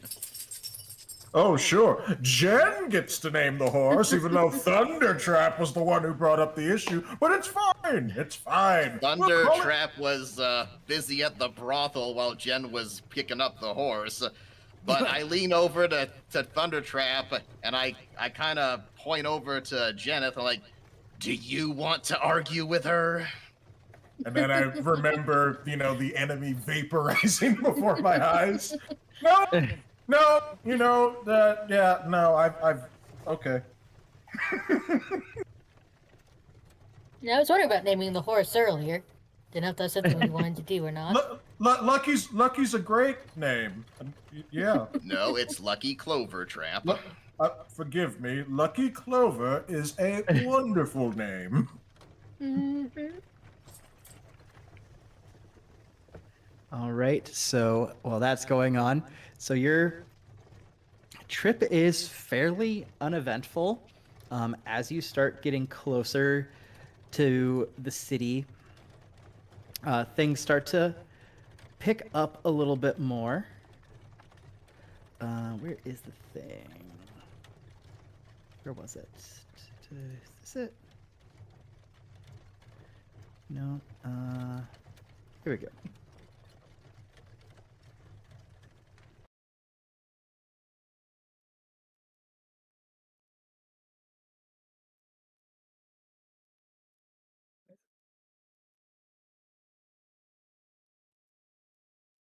No, that wasn't the Also- right one. Where's it saved?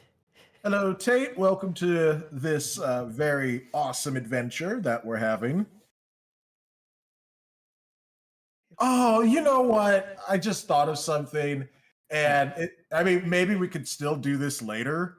But we're traveling in the horse, and Eternos is, was the last one to wake up. So I just thought it'd be kind of funny if I nudged him awake and said, "Ah, you're finally awake." Oh, yeah. Yeah, it's true. But never mind. I'll have to do it another time. No. Where was here it is, town center. No. Where's I saved a whole town scene for this. Where is it? I hope Brainiac didn't steal it and put it in a bottle. Yeah, Let's he's see. always doing that. Mm-hmm. Let's see. Volcano noises, undead horde. I mean, what? And then he says, "Trust him." The other day. Oh, why do I keep making these mistakes? Add to library. Here we go. Volcanoes, zombies, volcano zombies. Locations. What? Fantasy towns and villages. You know what? I'm gonna use the AI program to imagine that. Show me a volcano zombie.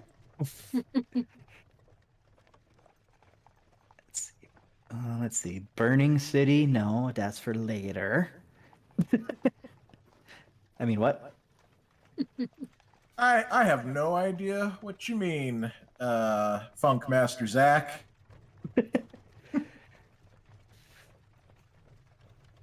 Is the... I had it. I know I had it. Is this the right one? Hey, There we go. Oh my god, that's freaky. Okay, let me show you guys the volcano zombie. There it is.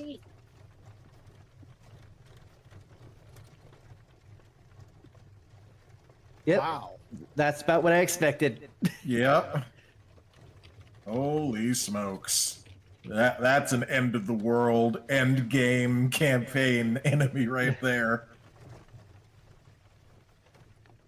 Okay, I'll save that for later. Here we go. Now I can get that. I can get some music going. Aha, there it is. Hustle and bustle.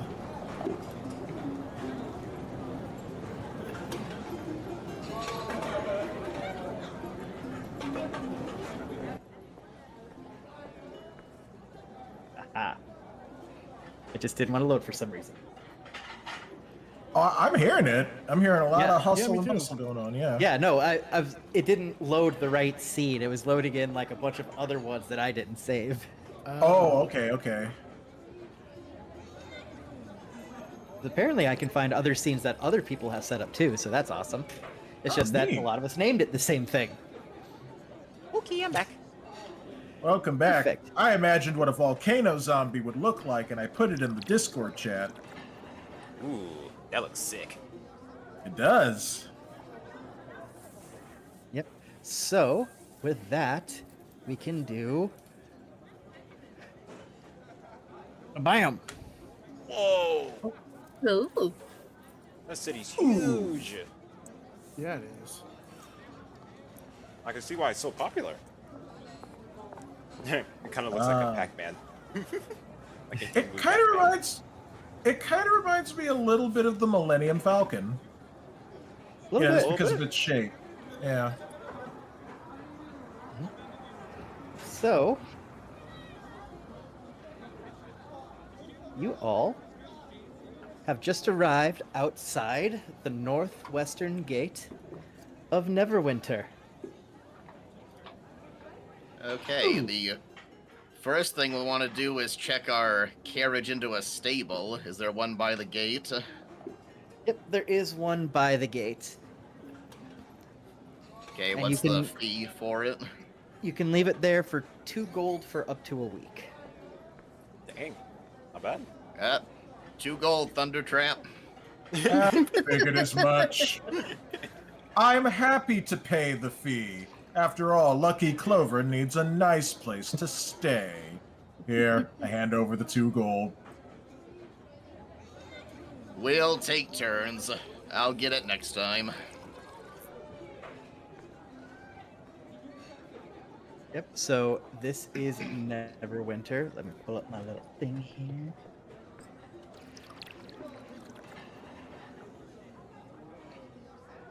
So you guys 75. are officially reached Neverwinter. It's split up into several districts. You guys are at the Blue Lake District. It's also known as the City of Skilled Hands and the Jewel of the North. It's considered one of the most cultured and cosmopolitan cities in the northwest of Faerun. Volo, the legendary bard, he's said that this is like the best city. Like you cannot go wrong with here. It has tons of craftsfolk and gardeners. There are glass lamps that line the street and in front of businesses. That has like exquisite jewelry. Like this is a fancy place. Very Perhaps nice. this would be a good area to sell our red herring. Yes, I was Good thinking the idea. same Could thing, be. friend. I was thinking maybe we could go to a tavern and get find out where to look for a few things from there. Like get some directions. Good idea. Yes. Absolutely. We also must find Magnus and Thalnek and see what work they have for us. Yes. Well, it was Well, just to their be clear- friend who sent the It was letter, their right? friend who had it. Yeah. So you're looking for Gundren. Gundren, Yeah, I think okay. we should do our side Yep. stuff and then go to Gungren. Yeah, Yep. that sounds fine. Okay. That's so, sorry. And I will That's spelled. clarify one thing in his message to you Yeah. that he left. He did say that if you wanted to find him, you could probably find him in. I gotta pull up the note. What was that thing? Yep. He said you could probably find him at the Beached Leviathan. Beach Leviathan. that sounds like a tavern right there, so maybe we should go there after all. Indeed. Yeah, if we're like right in front of it, we might as well. And All right, I guess we just need some directions to get there.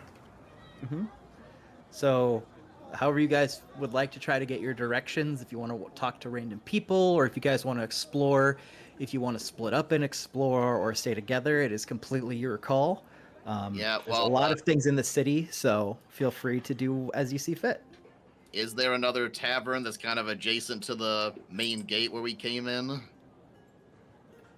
Let me double check here. So there is no tavern that you can see just from the gate. Yeah. So I what imagine are- we'll. Sorry, go ahead, Sean. I was just gonna ask, like, so what are we close to, like, in the surrounding areas?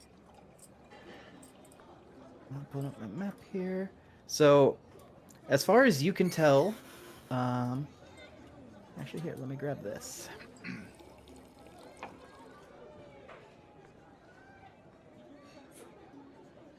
Yep. So, from just generally looking around, you are able to see a sign that says you are in the Blue Lake District. Yeah. You see a lot of kind of fancier houses. You can tell that there's a lot of maybe kind of nobles in the area. You all are somewhat aware of the fact that Neverwinter had to kind of be rebuilt after we'll call it a small catastrophe. But a lot of the houses have held really strong. Some of them are still in their original state. There are some abandoned buildings as you get deeper in, but that's to be expected. But generally, this seems to be kind of the well-to-do area of Yeah. Neverwinter. Okay. Okay, So I think yeah, go ahead, Trap. well, we're probably coming to like the an entrance at the wall of the city. So I imagine we could probably just ask one of the guards there for like the general location of the beach Leviathan. Mhm. He probably wouldn't know Yeah, I exactly wanna- where it is, but yeah. Oh, so that's it. That's all. Sorry, Gillian. Go ahead. No, it's fine. I want to check on one thing. What was the name of the bandit or mercenary organization that was being impersonated? Yeah. The Zendara. Zendara. Okay. Zendara's We're- Denthara, something like that. Oh, Yeah. Zendara, yeah. Yeah, I think we probably head to our meetup then. So yeah, we can get directions from the guards. Okay. Okay. So who wants to ask the guard? I'll handle this. Trap's idea. You go right ahead, man. All right. Now that I am no longer Yeah. tipsy. And then when they shout, "Stop right there, criminal scum!" Yep. Stop right there. You were caught stealing. You can either give yourself up or all the Skyrim-isms and all that. I'll just be like, excuse me, sir. I say to the guard at the tower. He stands there. He's just like, state your business. We're travelers. We're trying to reach the beached Leviathan. Would you happen to know which direction it is in from this point? He's like, yes. So, he's more than happy to help. He just says, basically, just head toward Castle Neva, as he points to, where's the ping thing? He points to the giant castle. He's like, don't go to the castle. Just walk toward the castle. And then you should see the gate along the wall. And you'll see it on the shore. You won't miss it. Excellent. Thank you, sir. No problem. Enjoy your stay. Hopefully I only see you again when you leave. Yeah, I mean I'm not gonna say anything else snarky or whatnot. It's just we got our directions. Let's go. So, as you guys wander in, you do see this beautiful blue lake as you enter. It is just crystal clear and pristine. And you all are smart enough to realize, that's probably why this is called the Blue Lake District. Nah, I'm sure it's another blue lake somewhere else. It's a very good guess, though. Yep. Nice try, voice in the sky. I'm not gonna actually say that. I don't need people like giving me weird stares.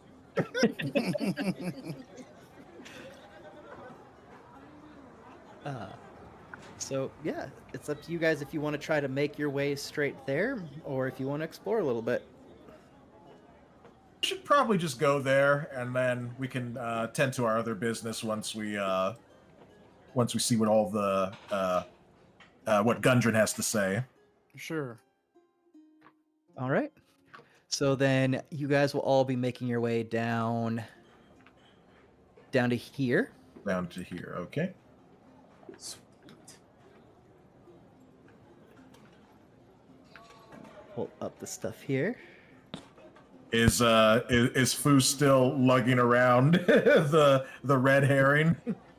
It's in his well, he has it on him, yes. I don't know what you would call this satchel, I suppose. Friend, you've been lugging that around for quite some time. Perhaps I could help, take the load off of you, just for a little while. No.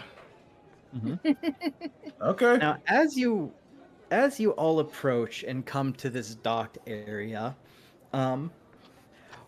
while you're a little surprised at the fact that while it is adjacent to the nicer part of the city, this kind of seems to be where a little bit of the underbelly starts to show a little bit, but you can still tell it's kind of cleaned up here. Yeah. The quality's starting to dip. Yep. But there's still some kind of nice places here, and weirdly, offhand, you look around and you don't see anything that seems to look like a tavern around here. Well, let's ask a passerby whereabouts the place is. Jen, why don't you ask? Maybe you'll get some more specific directions. Okay, I guess, I guess Puppy's misbehaving. Yeah. I guess just any passerby, like the next one she sees, to be like, excuse me, might you be able to assist us? We are looking for the Beach Leviathan Tavern. Would you happen to know where it is? The person looks at you, is just like, "Oh, you must be new here." Yes. Yes, we are. We just arrived. She points to a giant ship that's docked at the pier. And as you all look, you realize the back of the ship has a door on it. Oh, I see. I think Makes Trevor should go in sense. first. Yes. You know, it could be a slave ship and they're getting ready to disembark, so he has the best chance of escaping. I think Dexter just, he had to, like, mute himself. Yep, no problem. I'll go in. But you guys go check it out, and as you open up, as you look through the door, you find a bustling tavern and the roar of a kitchen. Even, at high noon, early afternoon. Mm-hmm. Like, it's completely packed. The ship is ginormous. It has easily 3, 4, maybe even 5 levels to it. Oh my. It's slave ship. And you can all kind of piece together pretty easily that this is a ship that was converted into some kind of tavern and inn, and it looks, all in all, pretty nice. Well, I think we found our place. So, Yay. let's see. I scan the the denizens there to see if I can locate someone who looks like Gundren. Do I find him? Oh, 1 second, I'm just getting Oh, the thing. Hold up here. Sure. Sorry. Okay,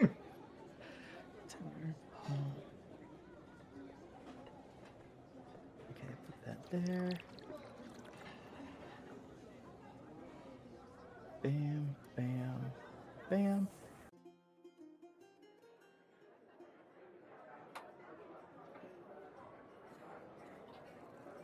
There we go. Sorry, I have to step away for a second. I Hold gotta a second. see to my mom, so I no will problem. be right back again. And actually, since they're taking care of that real quick, we've been going for a bit. Let's just take a quick, 2-3 minutes. We can refresh water, go to the bathroom real quick, and then we'll go from there. All right. I should take the dogs out, I suppose. Yep. So we're back in just 5 minutes. Okay.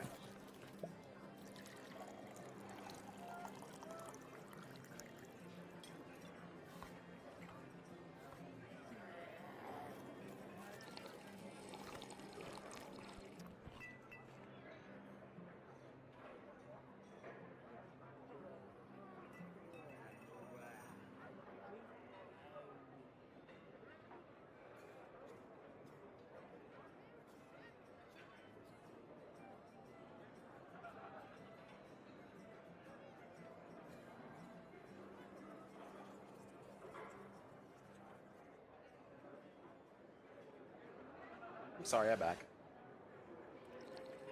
All right, we're just taking 5. Trap had to step away to tend to his mom, so Zach had to just take 5 for anything we need. Okay, that makes sense. Yep. Hello, Jeezy. Welcome. Oh, hey, JC Kitty. Who's winning? Do we ever win in D&D? Good question. Listen, in my eyes, winning in D&D means doing as much chaos as possible and then somehow getting what you want at the end. It could be riches. It could be the girls.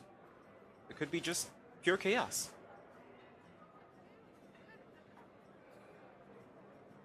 But if you get it at the end, then you're a winner in your own book.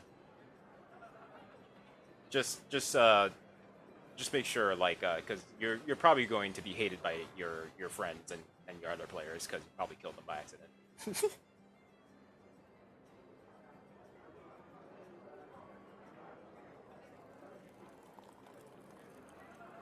You know what? I might take this chance to get a little bit of dinner. So I'll BRB again. Alright.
Oh, I see Kitty came by while I was gone.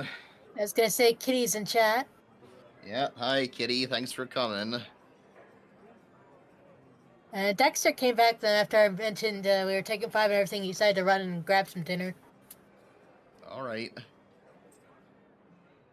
Guess Trap is still away too. Yep. Okay. Okay, I'm back. Hey man, just waiting on Trap, I think. Awesome.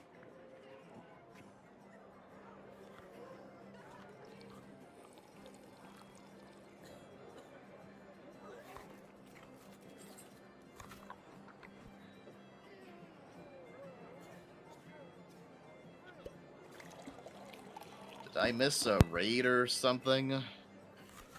I don't think so. All right, well, appreciate all the viewers.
I have returned.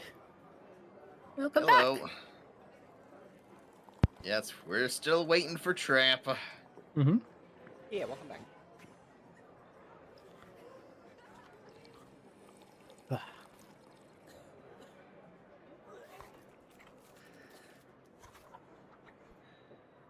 I used this opportunity to get some pizza.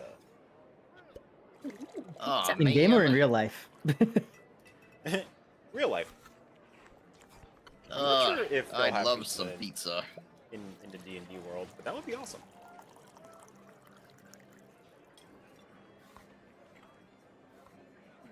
Well, I actually do have the menu of the Beached Leviathan. Ooh. What we got on the menu? We have fish stew, grilled sea bass, fresh baked bread, cheese by the hunk, Wow. and vegetable soup. Oh, Very interesting. I wouldn't expect it being very fishy. Haha. Yep. For refreshments, they have grog by the cup, rum by the cup, wine by the bottle, ale by the mug, and ale by the gallon. no. All the alcohol. Let's go.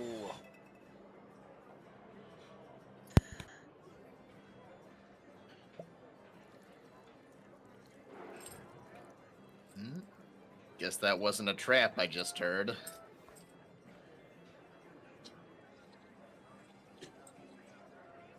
Oh, I wasn't on multi-stream chat. Hello, Big. New subscriber on YouTube. Appreciate it. Yep. And Probably not here's gonna the- be multi-streaming much more, I'm afraid. You're multi-streaming on Kick and what else? Kick, YouTube, and Twitch because X decided they want you to pay for the check mark to multi-stream to there now.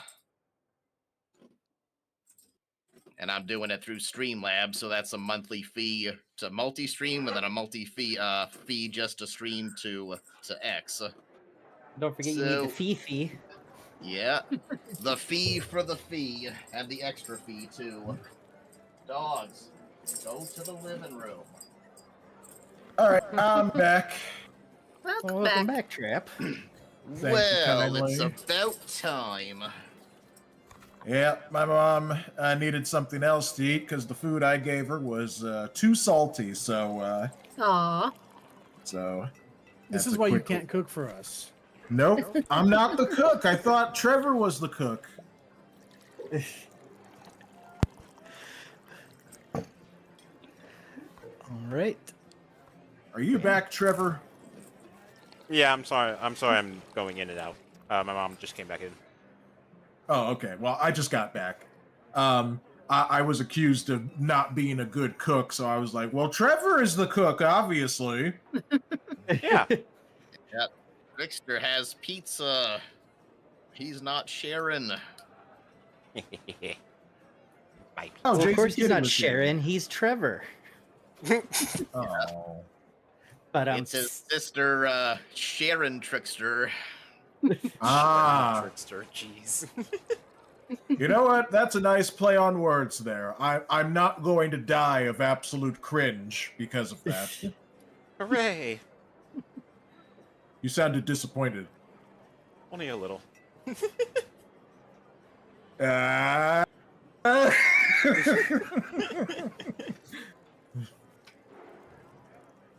All right, so we've entered the ship tavern, Mhm. Yep.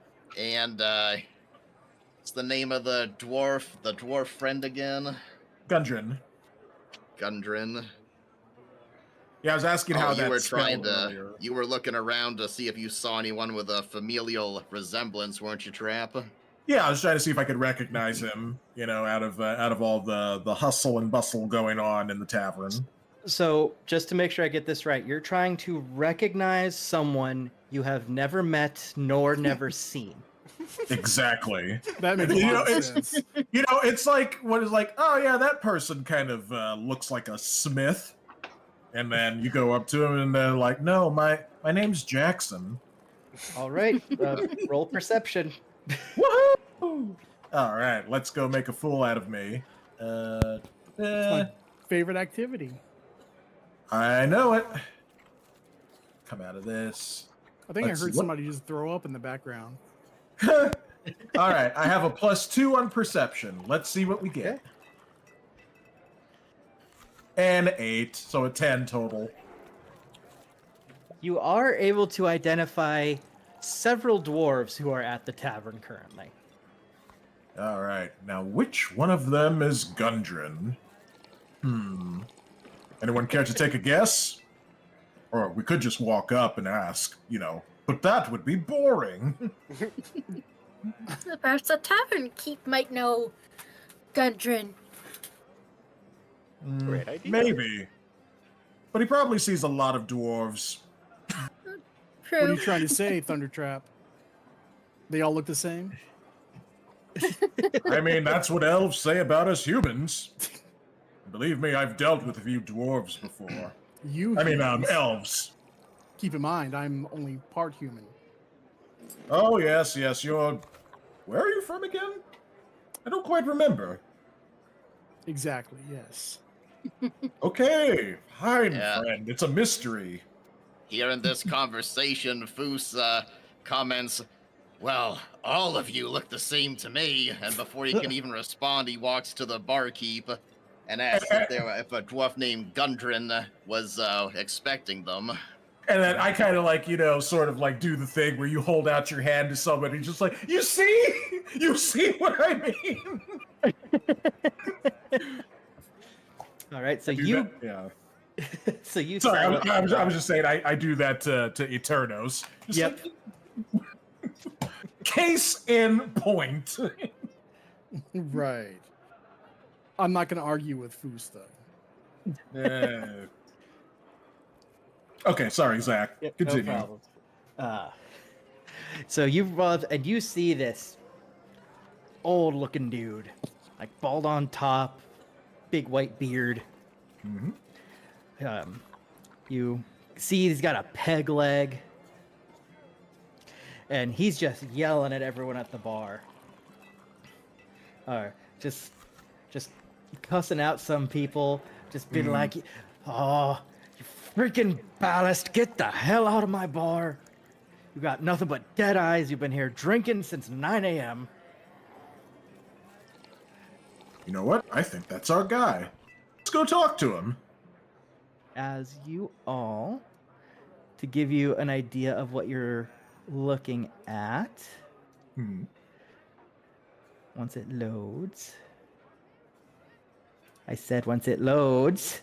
I push this button. I said I push this button. So here is pushed a hard. picture of the bar and the man you see behind the bar. Oh, Ah. it's Santa Claus. No, he's a pirate. He be a pirate. Pirate claws. Yeah, I was Pirate gonna claws. say, pirate claws. Arr, Yo. avast.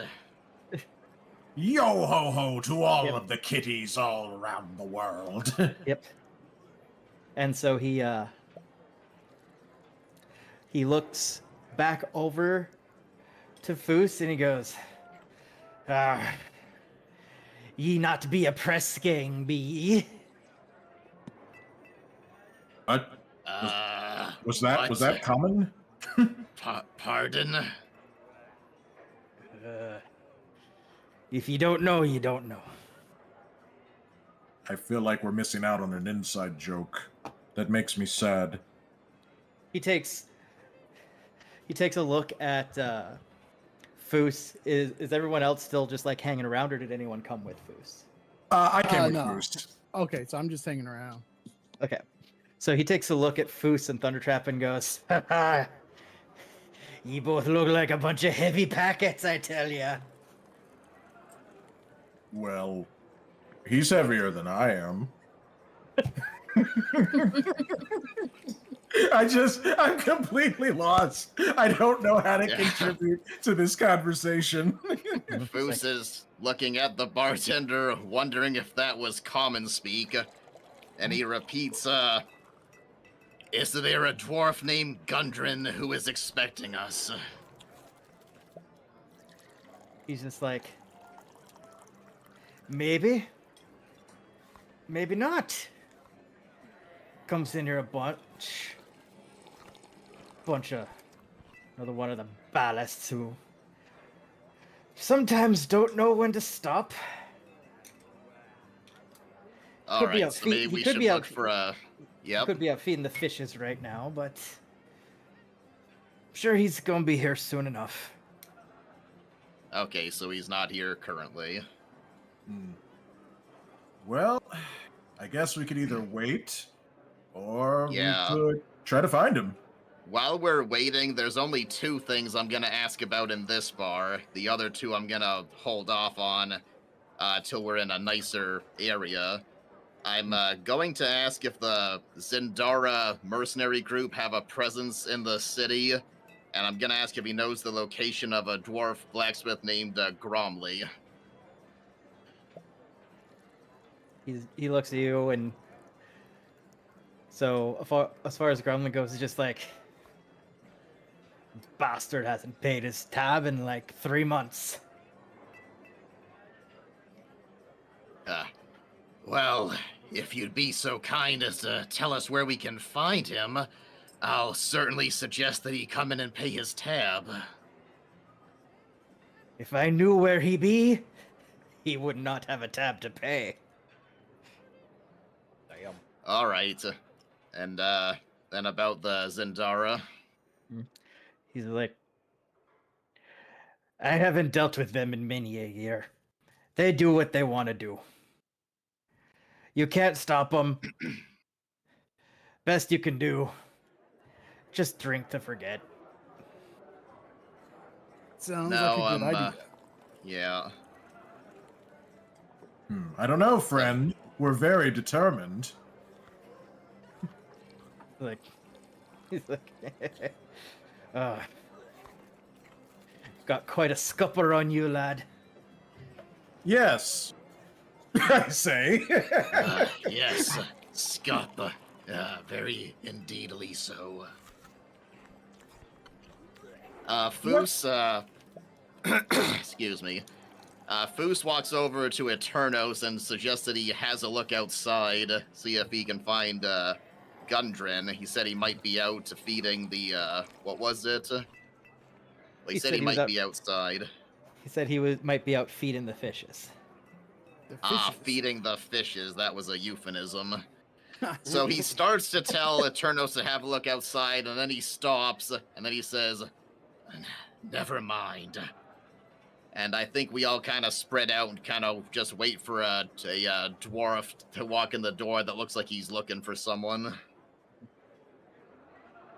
Okay, so then we wait. Maybe I'll have a bit of a chat with our barkeep here. See if I can decipher some of his drunken speak. All right. Is there anything you specifically want to ask him? I'm just gonna ask him about himself for right now, since we're just waiting. Just be like, so friend, how long have you run this fine establishment? Oh, you do be a privateer. Sorry, sorts. sorry.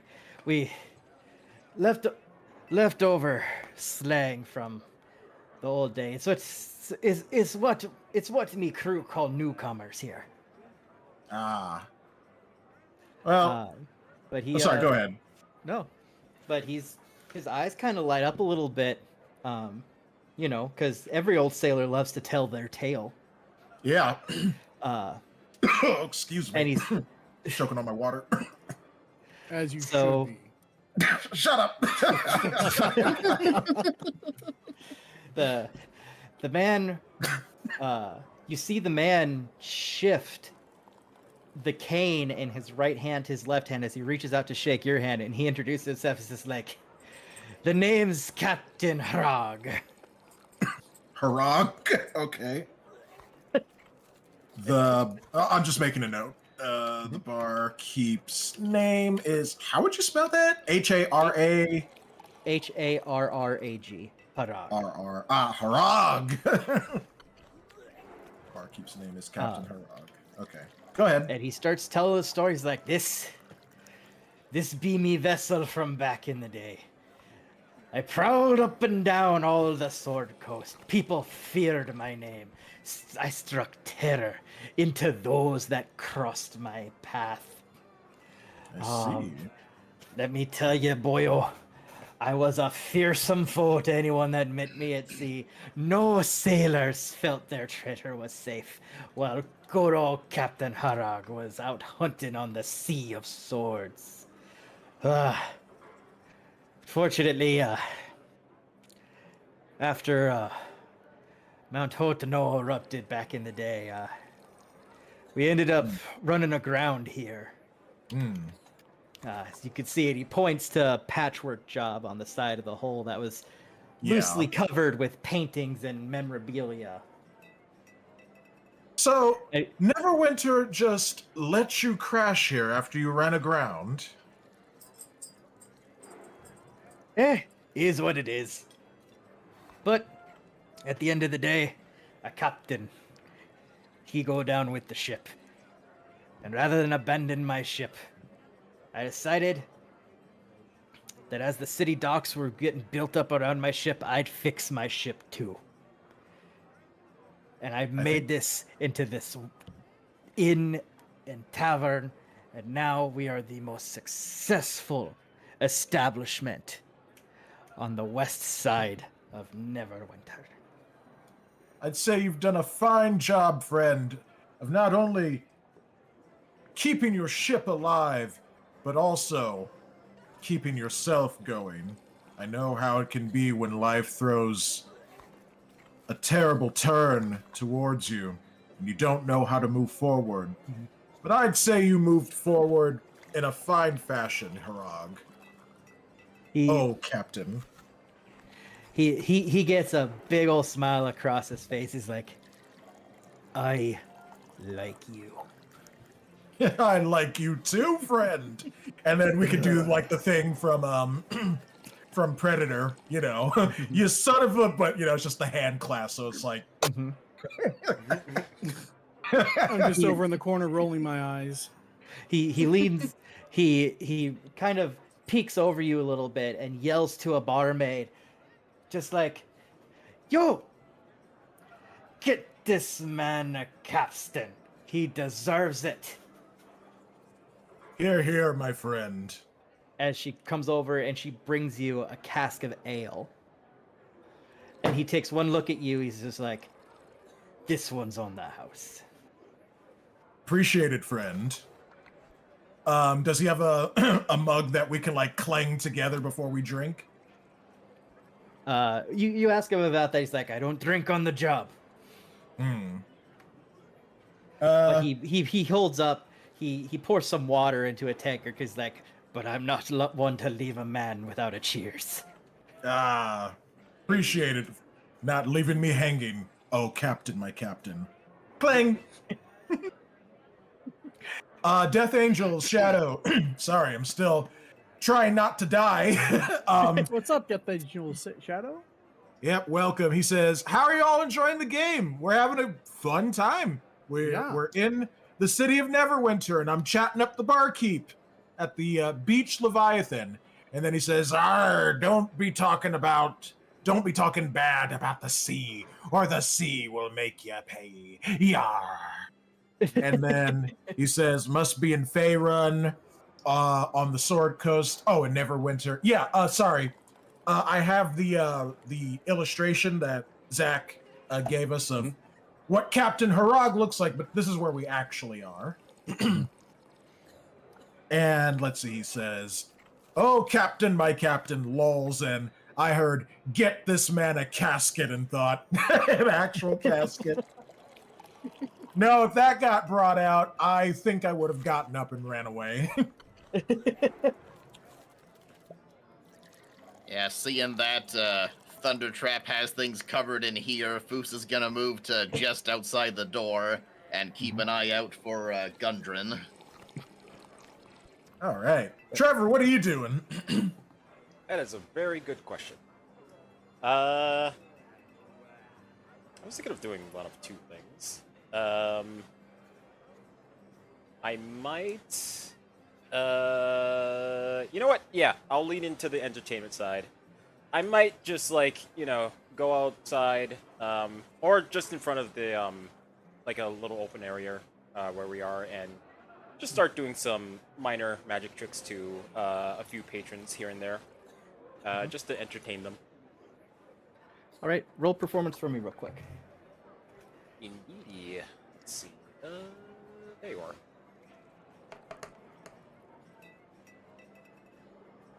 An 8. Not your best. Well, it's a good thing I did one-on-one tricks instead of a whole big performance. No, but all in all, you do fine. People watch. Sweet. And they snicker. Yeah, like who's this chucklehead? Man, it is hard to make it into the big city. Yeah, it's like, oh my god, what's that infamous club in like Los Angeles where like comedians try to premiere, and then like the audience is just relentless on them and they boo them more than they cheer. I don't know offhand. Is that the Laugh Factory? Yeah, it might be. Hold on. This has nothing to do with D&D, but let's see. Los Angeles comedy clubs. I know that. Let's see. So we have the Laugh Factory, the Comedy Store, Hollywood Improv. It might be the Improv. I think it might be. Yeah. Okay. Sorry. I just, No, the thought no just worries. occurred to me, like, oh, big city comedy, sort of something like that. Just like, oh yeah. So, well, everyone else is kind of looking, and Trickster is out doing his thing. There is a dwarf who comes down from a higher floor and saunters up to the bar. He takes one look at Harag and goes, "Harag, my friend, have my friends arrived?" And Harag looks at him like, "What are you talking about?" And then he goes, "Remember, I told you, looking for a group of adventurers. I sent them a letter." And Harag's like, he finally pieces together that the group who was asking him about him and the letter that he sent are probably the same people. Probably safe bet, yeah. Oh, jeez. Just see the You cogs. sure you don't just drink on the turning. job? I know, like the light bulb going off, the mouse wheel. And then he kind of like taps Thundertrap on the shoulder, is like, "Gundren." Oh, Harag is asking me about Gundren. No, he's pointing at the dwarf and telling you, Oh, Gundren. Okay. I get up from the table. I set my drink down very carefully to show my respect, and I go over to Gundren. I say, friend, we received your letter. Oh my God, what was the tavern called at the other place? The Red Dragon Inn. Okay. We received your letter at the Red Dragon Inn, and we've come here to answer your call. What work do you have for us? It just takes a second to call Foos back in, knowing he's by the door and he'll want to come to the conversation. Yep, he rejoins. So, Gundren takes a look at it and is like, "You look smaller than the others described." What? It does. And he's just like, "All right, if you really are the people that my friends have been talking about, what are their names?" I am Thundertrap. Not Comes your name, dumbass. Oh, Jen I knows what are their would names, make a Jen. mistake like that. Sorry, Magnus go and ahead. Sulmak. Here's just that, like, so you are the real ones. And then upon that realization, he gets very excited. He's just like, yes, this is gonna work perfectly. This is gonna work perfectly. He's like, come upstairs. Mm. And he You know, and sorry, he go ahead, starts, Jackson. he starts walking toward the staircase. Okay, we follow. Well, I follow. Let's follow Yep. the leader. All right. And Not a as you- dumbass. Is following, but at the sound of yes, this will work perfectly, he's definitely on his guard. So he hurries you up, and as you reach the second floor, you can kind of see that this is kind of the inn section. You can see that there's a bunch of small cabins kind of set up for people to stay. But he doesn't stop there. He goes up another floor, and as you follow him, he goes through and he uses a key to open a door, and it's this large private parlor, separate from anything. Okay. Very nice. But yeah, so you get up to the room, and he sits down with you all, and he pulls out a map on a table.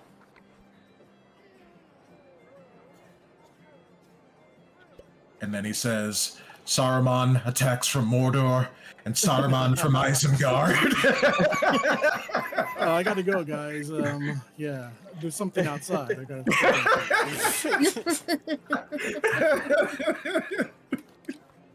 And he's like, all right, I'm just going to be straight with you all. I need people to help escort some supplies.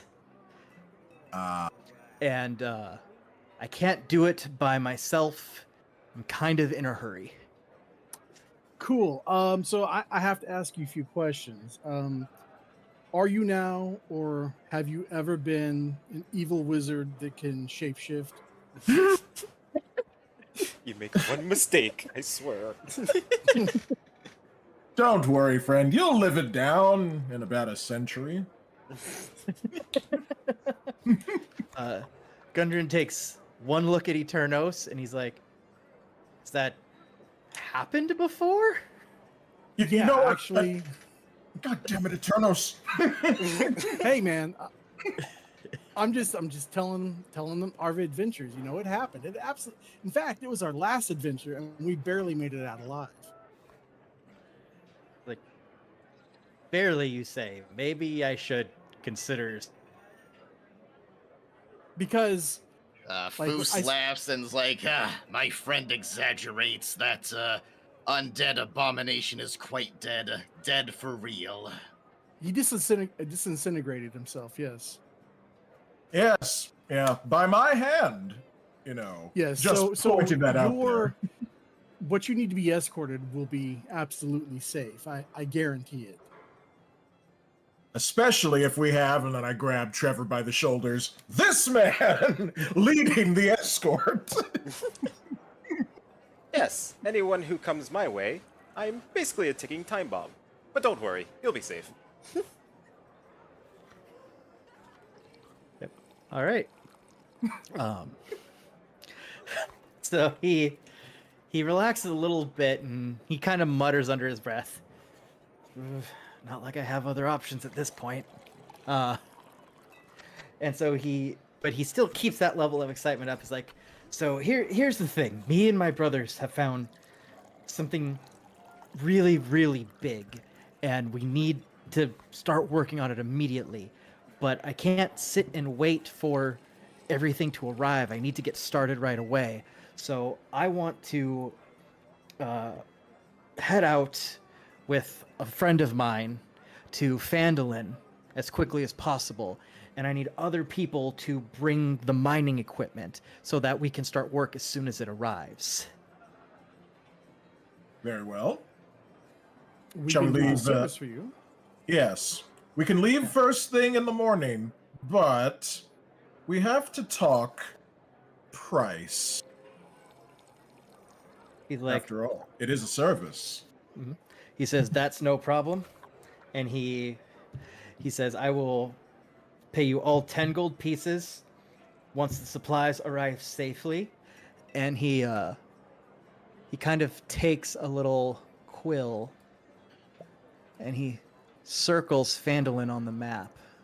And he says, I have a partner of mine who runs a place called Barthen's Provisions here. It's a trading post in Phandalin. Once you arrive there, he will give you the money. I've already given it to him for whoever delivers the supplies. Very Okay. well. Sounds reasonable. And, where will we be picking up these supplies? He's like, I will have everything ready for you.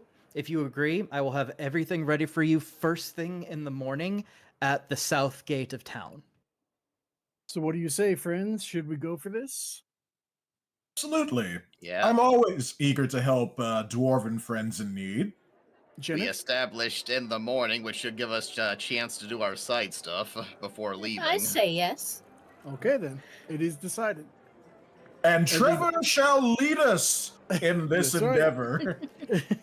After all, he has to make up for the last time. I shall be the guiding light. I will not fail any of you this time. Likely And- story, but I appreciate you. He is so excited. He's like, yes, I think this might actually work. And of course, if you all still need a place to stay the night, I can all rent you cabins on the second floor. My treat, of course. That is That's a very, very very nice of you. a very generous offer, friend. Thank you. We accept. Indeed. All right.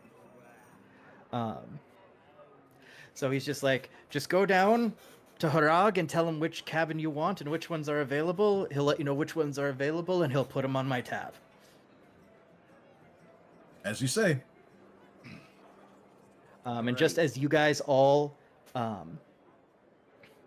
get ready to leave, you hear a knock on the door. As there is a well-armored human man standing there. And he takes a look at Gundren and he's like, are these the guys? And Gundren goes, these are the guys. And he walks over to you, shakes your hand, and is like, I understand you all are in a hurry to do whatever it is you do. My name is Sildar. I am partners with Gundren. He was saying that he was hoping to hear from a group of adventurers soon. And he takes one look at the group. He's like, yes, you all definitely look like adventurers. Yes. Especially, and I bring Trevor back to, front and center, especially this man right here. He loves adventures so much. He Have I is become the mascot or adventurer. something? Yes. He is the adventurer of adventurers, and he will lead this mission and see that it is done. Indeed. And he takes one look at Trevor, and he just has this look of, who am I to judge? And he heads over to Gudrid. He's like, Gudrid, I just received word from our people out in Phandalin. We're needed sooner than we expected. And Gudrid starts to panic a little bit. He's like, okay. And he takes one look and he's like, okay, I wanted to leave later to help you guys, but apparently we're needed now. So me and Sildar we're going to take off in like the next hour once we finish getting packed up, and then we'll just meet you in Phandalin. Okay. And at that, he kind of grabs his cloak, and him and Sildar take off down the stairs and book it out. All right. All right. So we'll go downstairs and inform the barkeep about the deal to put the rooms on his tab. And after that, before we take the long rest, I would kind of like to travel back to the more well-to-do area that we found ourselves in to begin with before we make our inquiries. And then we can come back here to long rest if that's good with everybody else. Oh yeah, absolutely. Hey, Yeah. we did the thing I wanted to do, so yeah, we should do your. It's like the old Republic all over again.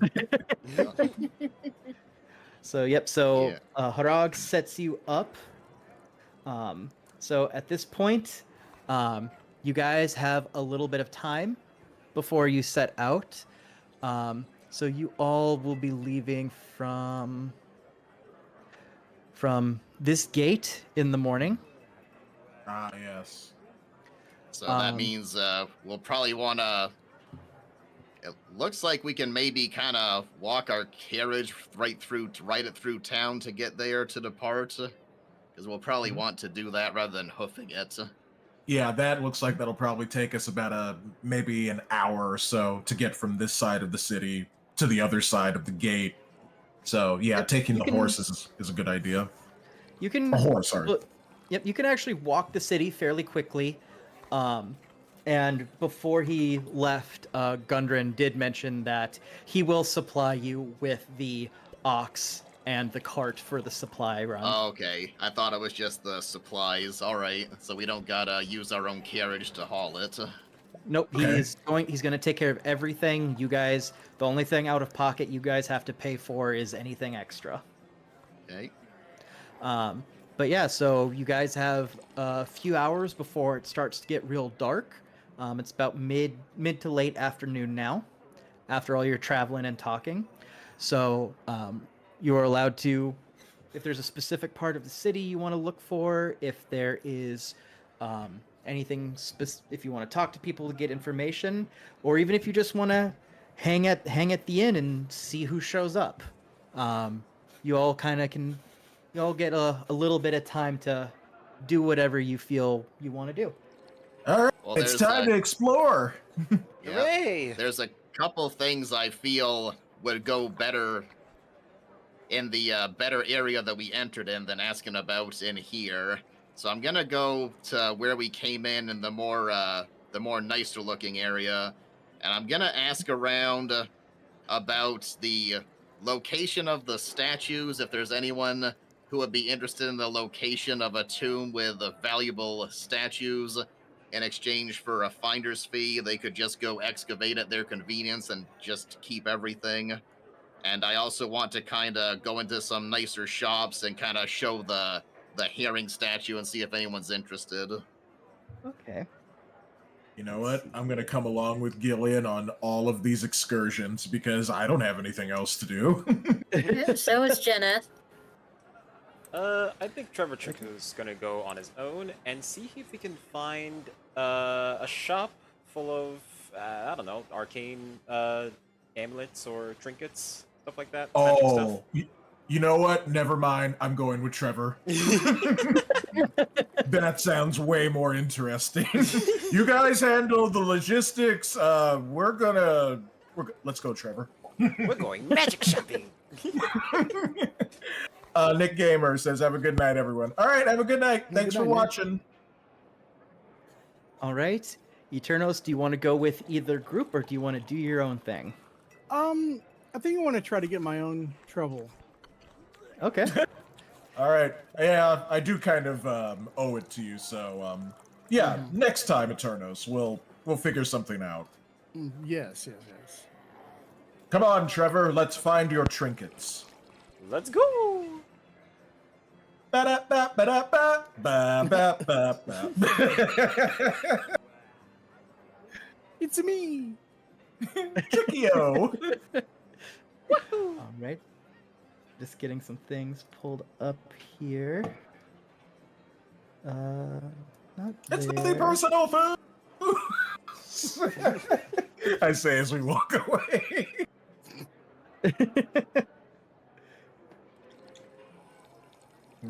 You know, Trevor, I think Foos hates me. Oh, what? No, I don't think that's true. No, I think a it's little. true. I mean, the whole acid thing at the beach side, ruining the fish, I might have instigated that. Just a little, Getting a little. Who says no particular kind of feelings for Thundertrap, but it seems like Thundertrap is trying to start something, though. Or maybe he sees himself starting something down the road a bit. And it could be a little bit of column A, and it could be a little bit of column B. You know, we'll just see how it goes. So, Zach, how close can I Yes. get to the castle? All right, let me pull up the castle here. Because I want to kind of go stealth on the castle. Are you gonna sneak in and try and find the princess? Don't get thrown in a dungeon. Oh man, yeah. Then we'd have to bail you out, and then See, we this is lose what one. happens when I'm on my own, guys. Oh, I walk a lonely road. Well, if you're gonna get into trouble, maybe start smaller. Go Yeah, like- big or go home. Hey. You know, he's got a good point.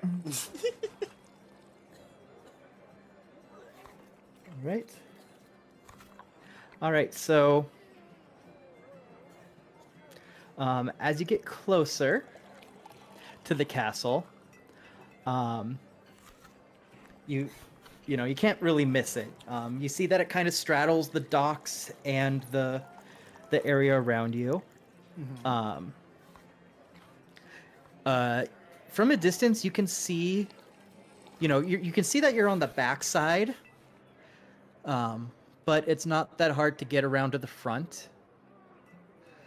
Okay, so I want to go around to the front. Yep. So as you go around to the front, right there, you see that there are 3 bridges that connect to it, and they're all labeled. One's called the Sleeping Dragon Bridge, one's the Winged Wyvern Bridge, and the other's the Dolphin Bridge. And you can see that from the outside, everything's kind of in disrepair. You can tell that they are working on trying to do some type of restoration on the castle. You know enough just passively about Neverwinter, about, they must still be rebuilding it from when the volcano erupted, and they just want to try to keep it safe and restore it. But it seems generally open to the public. Okay. All right, then I will approach on the middle bridge. Okay. So you approach, and there's no one really stopping you. Just big, massive structure that you can kind of walk into. Do you want to go inside? I Take a do want to quick go peek? inside. Yeah. Okay. So as you walk in, you're in the atrium. A lot of it is kind of boarded over to keep out some sunlight and to try to keep some of the... You can still it's kind of musty and moldy and burnt. They're still trying to get that figured out.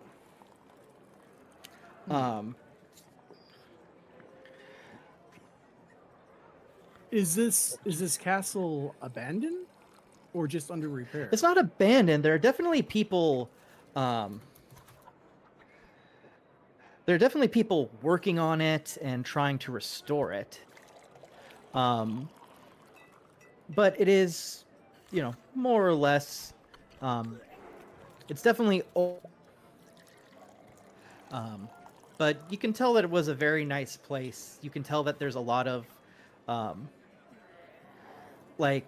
there's still some beautiful tapestries that survived that are still hanging. You can still see that there is some gold accents that they're still getting the soot off of. You can tell that this is a well-off castle, even in its state of disrepair. So, question: because I do come from royal bloodline, am I ever able to use that to an advantage in certain situations? So, actually, that'll unlock this here. Cool. Where are you? Oh, better not do that. That's what caused my computer to lock up last time. Here we go. So, upon looking around, you actually remember, before you were kind of kicked out of your circle way back when, that you actually remember meeting the current leader of Neverwinter. Oh, okay. You remember his name is Daggelt Nevermember. Daggle, never remember. Got you. Yep. Let me write that Never down. Ember. Never Ember. Yep. Yeah, I thought you said never member. I was like, what? Me too. Yeah, you remember he came off as incredibly ambitious, and even after you left, he still kind of comes up in conversation, and you remember hearing somewhere that he's the one in charge of overseeing this, and he's very dead set on restoring this castle. Awesome. Okay, so I would like to go and seek out Daggle. Okay. So let me pull up the map here. So, bam, bam. Did we decide on like a name of my kingdom? Not yet. It was just kind of listed as small kingdom, so we can fill that in whenever we want to. But yeah, so we'll let you. You know, you kind of peeked at the castle. Let's see, what is... Just need to check here something. All right, yeah. So your passive is high enough that as you are getting ready to leave the castle, you feel like something was watching you. Probably the castle guard. And so it I gave go you a ahead. feeling of... It gave you a real feeling of unease. See. If I turn around, will I be able to see what was looking at me? If you would like to make the appropriate check, yes. All right. Is that a perception check? So I'm going to have you roll perception, yes. Okay. You know how to do it from 14. your... never Yep. mind. 17. All right. Death Angel All right, says you you have see your some- own kingdom. Oh, sorry, Zach. I was just addressing the chat. No problem. You have your own kingdom. No, my character's not like royalty. It's Mine is. Yeah, Sean's character is. Okay, sorry, Zach. Please continue. No problem. So you see some vaguely humanoid figures kind of hiding amongst the mold and mushrooms. Okay. So I'm going to approach these creatures and see if they can point me to where Degalt is. Okay. Let me grab this here.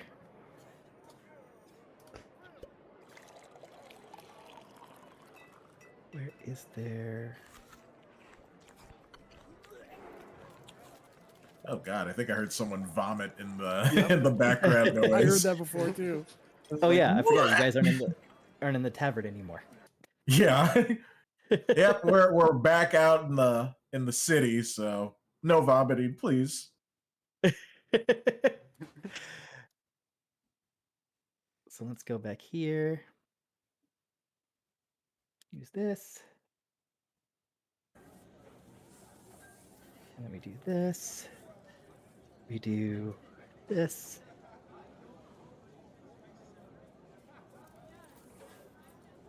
Because most of you are outside, so you're hearing that. And then... Ah! It backed me out of the thing. Why did it do that? The The thing. thing! The thing controlling the thing. There we go. Now you guys should have the sound back. Yep. Alrighty. Alright. And then I need to go here. And then it was...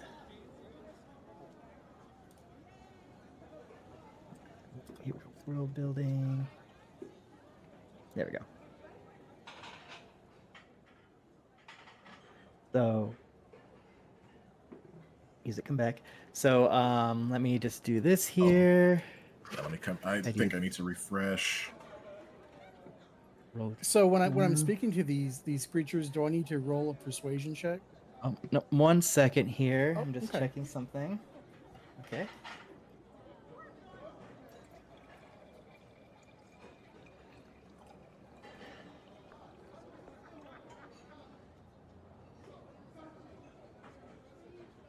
Okay. So as you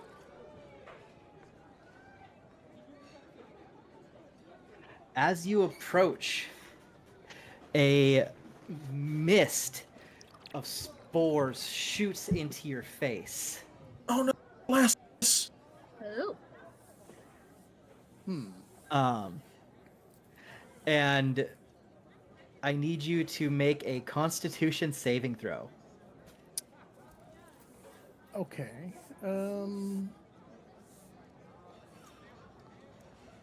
Is that just a D20? It should be your D20 plus if you have proficiency in it. Yeah, your saving There's a throws are at the. section, Oh, it's Yes, right. It's I- right there. There it is. Oh wait, no, that's not it. Yep. So it should be a +2. Yeah, it is a +2. Yeah. All right. Oh, I get those throws now. Okay.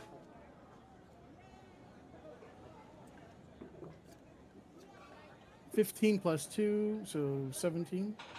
Okay. Nice. So you are able to shrug off the spores. Well, I also have defenses from disease. Yeah, disease doesn't mean anything here. Okay. Ah. Wow. Yep. And then the next thing is you feel a moist, meaty hand swing past your head as you're just able to dodge it. Oh no. I see. So Okay. it's your call if you want to try to leave or if you want to deal with whatever this is. I think I'm going to fire off a warning shot and try to get as close as I can to this thing's head or whatever body part they have. Ooh. Okay, so it's battle Okay. time. So we'll leave Eternos there for a second. Mm. All right, so I'm just making sure I got this stuff. Where's the Next one- time on Eternos Ball Z, we escape. This, grab that. All right, so we'll head over to Foos and Jeneth here. So you guys are asking about trying to get see if there's any rich people who want to go excavate the library and try to sell off the thing, right? well, it doesn't have to be rich people. It can just be treasure hunters or like anyone who would be interested in the statues. They might want to make some gold for it themselves. Like we would just take like a percentage up front for giving them the location. Okay. And then I am trying to sell the herring statue, yes. You've been lugging that around for miles, man. Okay. Miles. Miles and miles. Mhm. We will sell this All thing, right. damn it. So, is this the right one here?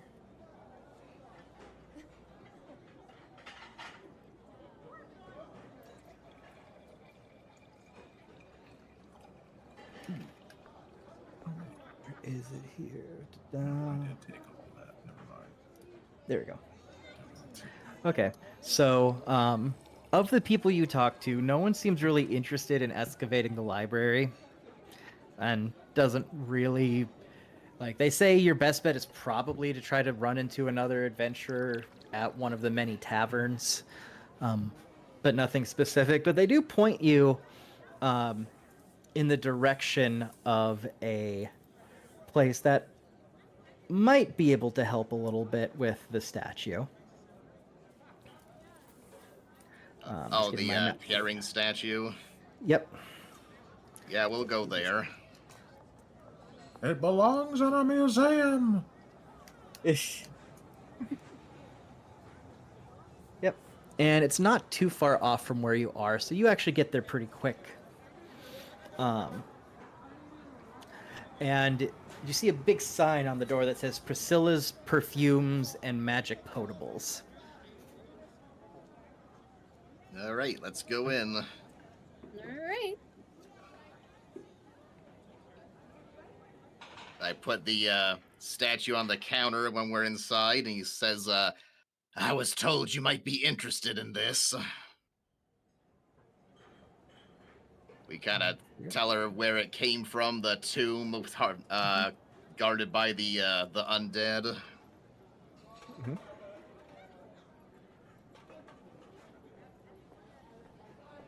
Yep.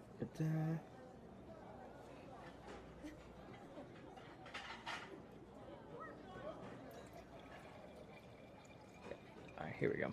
Yep. So as you approach the counter, you see a beautiful young woman who shares that her name is Priscilla.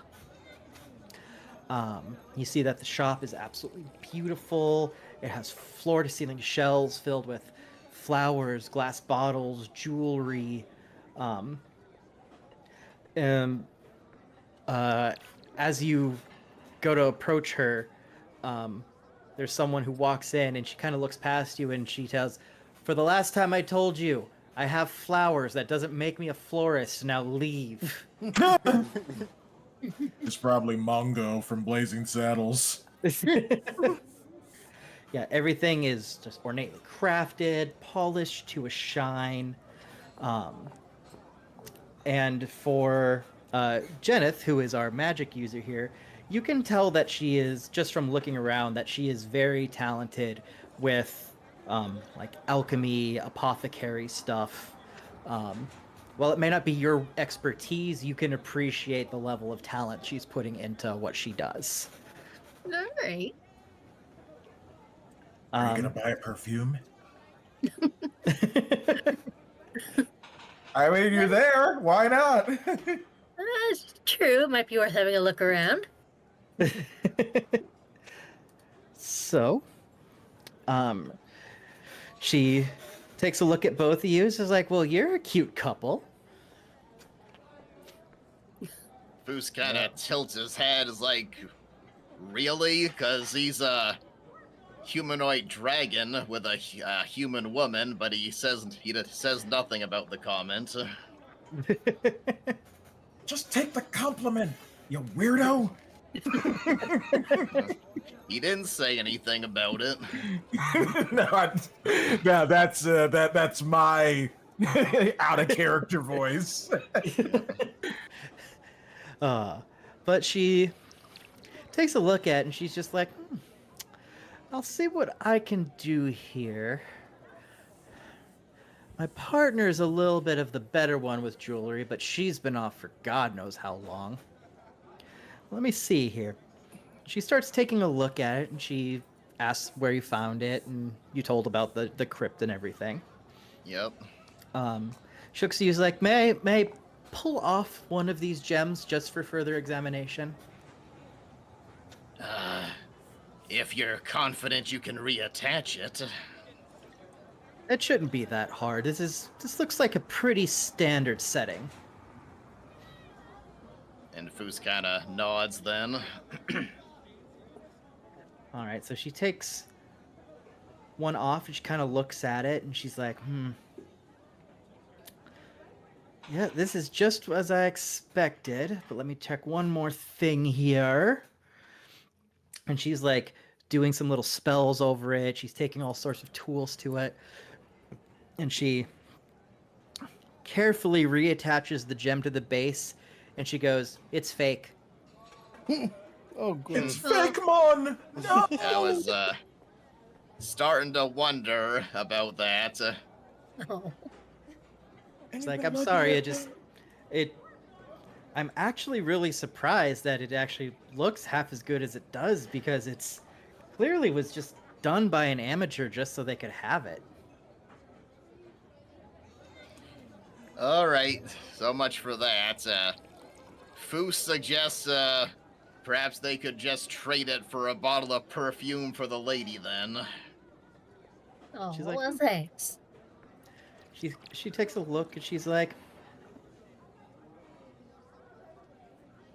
I mean, it is nice. I don't think I could display it here, but I maybe wouldn't mind it on a personal note." And she's like, "You know what? I think you two are absolutely cute. I can tell that you want to do this for her, so I will do one better." And she reaches behind the counter and she pulls out several vials of perfume, and she says, you know, feel free to take your pick. These are our 3 most popular scents. They're so sought after that they run for 10 gold pieces each. Oh my. And she points to one. She's like, this one is what we call our springtime blend. This has notes of dandelions and daffodils and fresh cut grass. She points to the middle one. She's like, I call this the outdoors special. I found a way to capture the scent of a roaring fire at night and a sea breeze. And then she points to the third one, and she kind of leans into you and whispers in your ear, this one makes all the dragons go wild. Nice. Oh dear. I was gonna say you pick one, Jen. Jeneth is thinking for a moment. She does love the outdoors. She's deciding between the kind of the outdoorsy one and the one with the flowers, basically. Which one? Which one?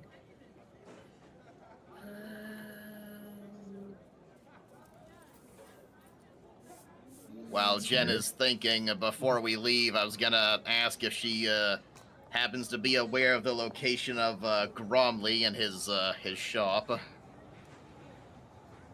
She's just like, oh, that brute, I could care less what he's doing. Oh. All right, well, I'm sure you're gonna go to Trap and Trickster after this, but after leaving the shop, we're gonna start looking for Gromley. Jen, spray him with the perfume. See what happens. You might try putting the perfume on before talking to him. It couldn't hurt. You might be like, oh, what is that fragrance? It's intoxicating. Here, have some plate mail. I'll give you all my possessions. Oh, excuse me. Sorry. One, You see, Jen. now you're choking on your water.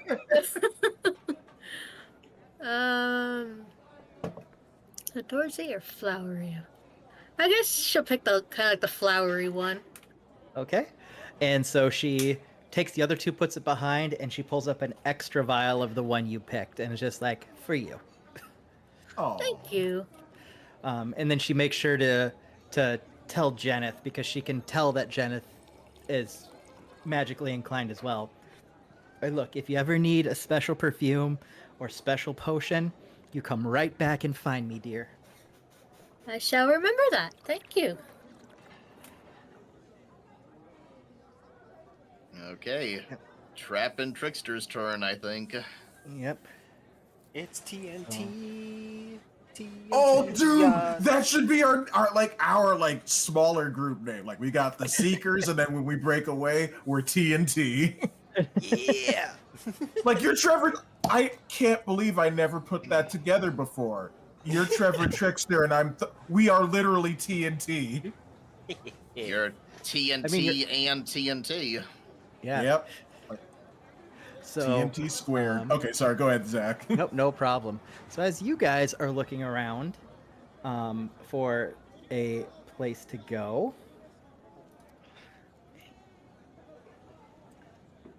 Also, hello, Raquel. Thank you for coming by the stream. Hello.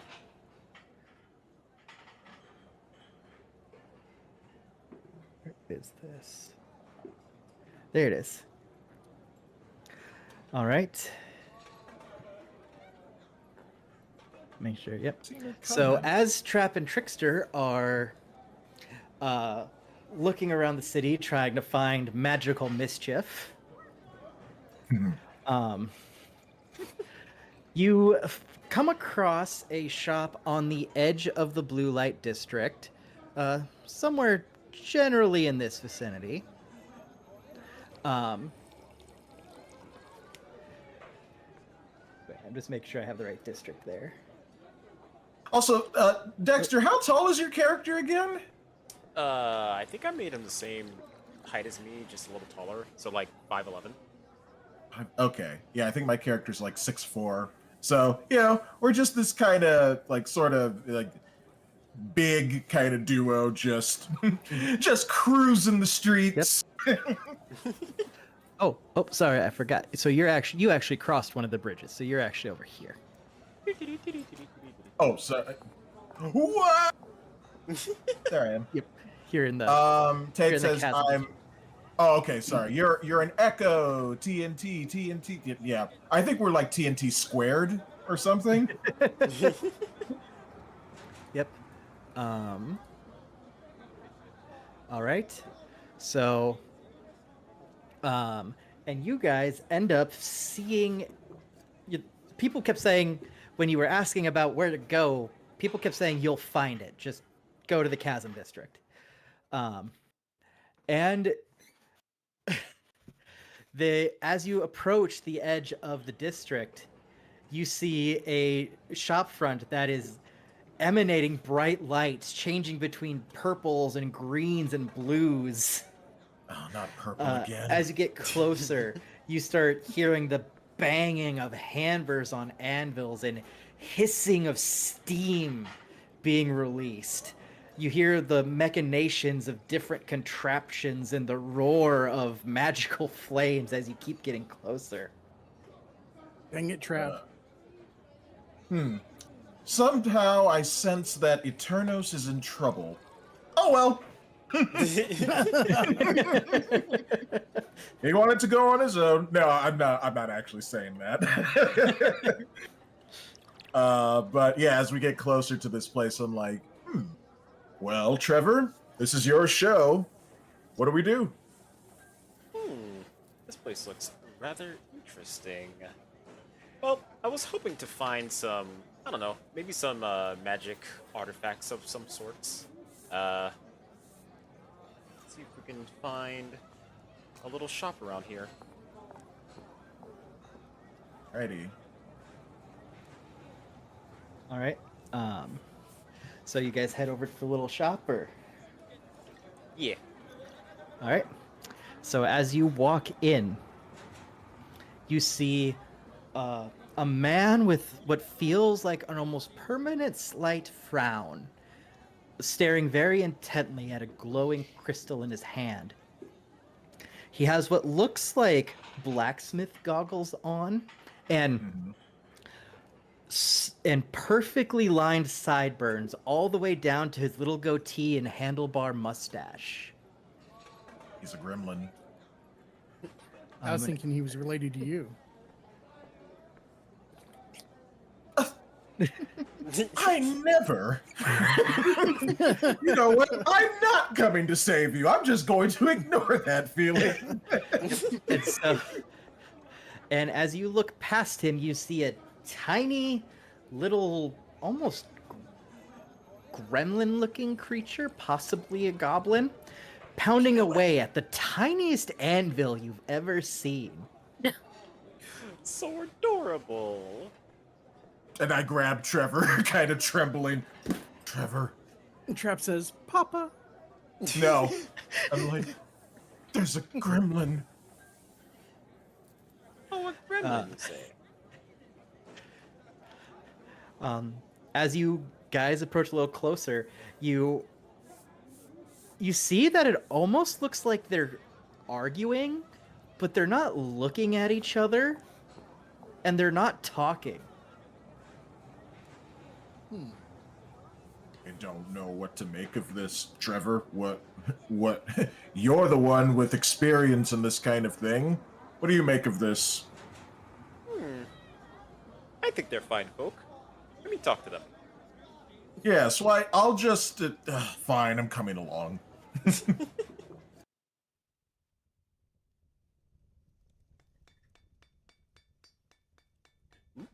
Okay, so you guys... I hear the tinkering. The tinking of the tinkers.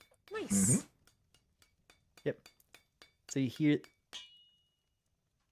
So as you get closer, the tall half-elf you looked at looks at you, still not even breaking a smile. He goes, "Can I help you?" Good morrow, sir. I happen to notice that you have possibly have some magical items. Tell me, do you have any good wares for sale? For sale? He realizes that you're actually customers, and he tries to smile. But it just comes off as super awkward and a little off-putting. He's like, I am more than happy to help you, my dear patrons. Sounds convincing. Yeah, it's kind of like the smile from Terminator 2. I posted the GIF of it in our Discord chat. Nice. So Zach, as we go to these different stores, is there ever a chance to buy like a better quality arrow, like flaming arrows, things like that? If there are stores that have magic arrows like that, then yes, they would sell them. Okay, But it's up to the stock of the shop. got you. Should have come along. I want to say that I mentioned a trap to see if they had any magical arrows. Ah, yes. A friend of mine was looking for some sort of magical arrows or a crossbow that could handle firing said arrows. Would you happen to have that in stock? His smile starts to fade a little bit, and he's just like, no. I don't take custom orders. What I have is what I have. Okay, then what do you have? He's like, oh, let me see. And he kind of takes a look at you all, and he's just like, what are you two? What would be appropriate for you two? Let me see. And he kind of wanders over to Trap, and he kind of takes his face in his hand, like grabs the bottom of the chin to like rotate his head side to side. Excuse and me? Then he does a quick little once around Trevor, just going, yes. I do a slight pose for him. Grab your face. You managed to get his goblin friend to actually look up at the anvil when you pose, like, And then he flashes the goblin a look, and he goes, and he sits back down. Oh. Dang. And he's like, yes, I have a few things you may be interested in, but we'll just see here. And he goes to a rack, and he's just like, here's what we have first here. I'm very happy with this one. As he pulls off a long sword from above the furnace. And he's like, this is my latest masterpiece. This is my Quicksilver longsword. Fine weapon indeed, sir. But I'm afraid I'm not personally looking for new weapons or armor at this time. But are you sure? You're such a big, strong man. You're probably a master of so many weapons, and this sword is so wonderful. Do you want to know why it's wonderful? Sure, I'll hear you out. Why is it wonderful? Because when you enter battle, watch this. And he holds the sword, and he speaks a little magic word to it, and the longsword shapes and morphs, and it becomes a battle axe. Whoa. Oh. And then he whispers again, and it shapes and morphs, and it becomes a hammer. Ah. Can then it it become a shapes- crossbow? And then it shapes and morphs, and it becomes a longbow. Interesting. Oh. This can be any weapon you wish it to be. And Trap, I want it. I want it. If you survive. I'm gonna survive. and he comes up, he's like, take a look, take a look. What else do you see? As it shifts back to a longsword. I see a formidable weapon that could slay many foes. Well, you're not wrong. It is also silvered. The undead will cower in fear before your might. Yep. Buy it, Trap. Buy it. You owe me a favor. This is true. As the intangible voice of of Eternos whispers in my mind. Buy it, Thundertrap. You owe me. Man, I feel a sense of metagaming. I feel like I want to use my cosmic powers to shut that damn voice up. No, wait. Normally, Trevor, I would agree with you, but in this instance, the metagame voice could be correct. Okay, You friend. might want to see what else he has before you jump on the first thing he shows you. Ah, another voice. Let's put this to the side for now. What else do you have in stock? Do you have any magical items that could be useful to my tricky friend here? It's like, let's see. Well, we do have... A doggy.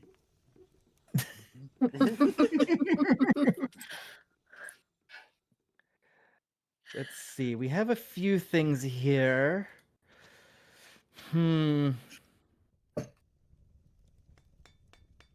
Well, I do have this I recently made. It's not the best in the world, but it's magically reinforced leather armor. I call it Shadow Garb armor. Oh, Trevor, this could be useful for you. It could. Let's see. What is so else special do I about have? this garb? So it's essentially just magically reinforced leather armor, stronger than normal. So out of game, it gives you a +1 to your armor.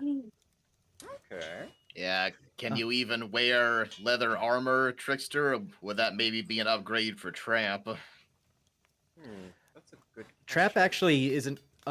He needs to stay out of armor for his rage. Yeah, in order to use rage. Well, I can't use heavy armor. Oh, can't use heavy armor. Okay, yeah, this is medium armor. So I Yeah, was gonna say could. +1 medium could be an upgrade. and he's like, he looks at a Yeah. few other options, and he pulls out a set of earrings, and he explains that as long as you wear these earrings, you can understand all languages. Ooh.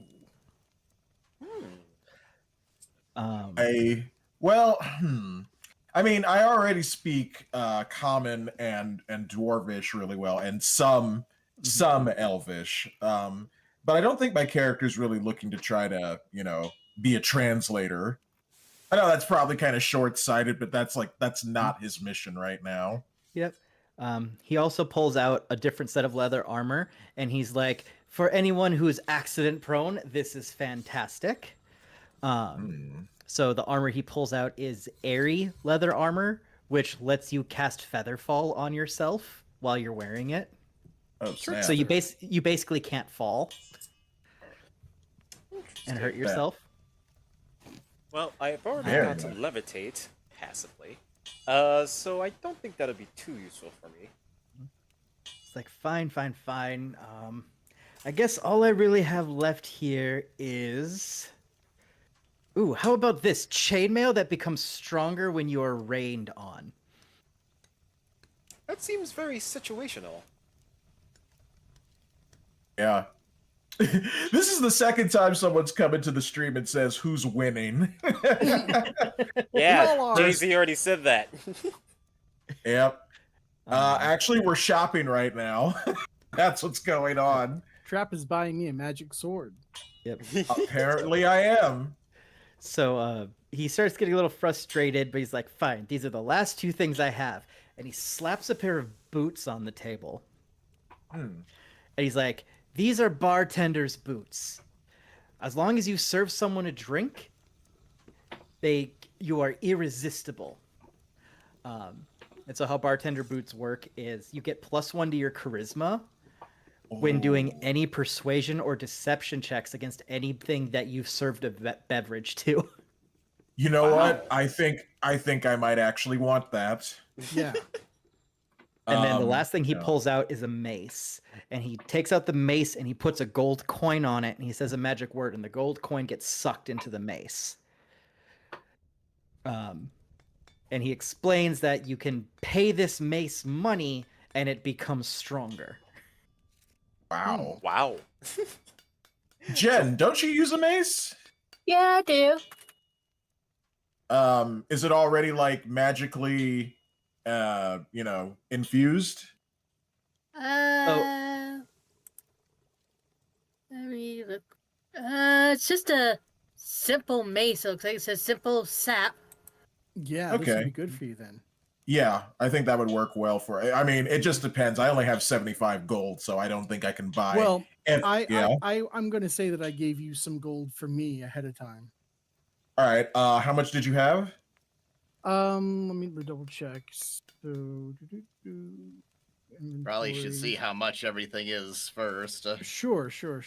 Well, I'll have him decide how much he gave Trap ahead of time since we're doing that. Mm-hmm. Because he would have no idea what things cost. Yeah, exactly. You'd be like, Trap, buy me something. You owe me. Here's my gold. That's oddly specific, but okay, friend. I do owe you.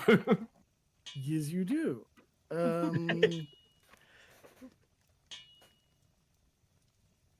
I believe my gold was down to 62.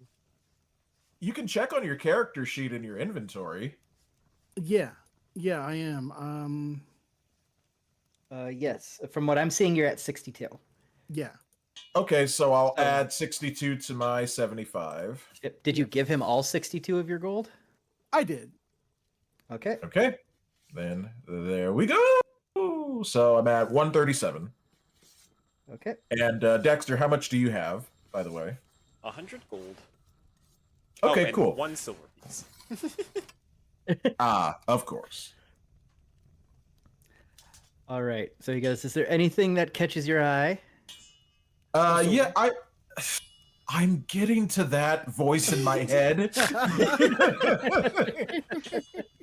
I believe the sword that you showed us at first would be a perfect gift for a friend of mine.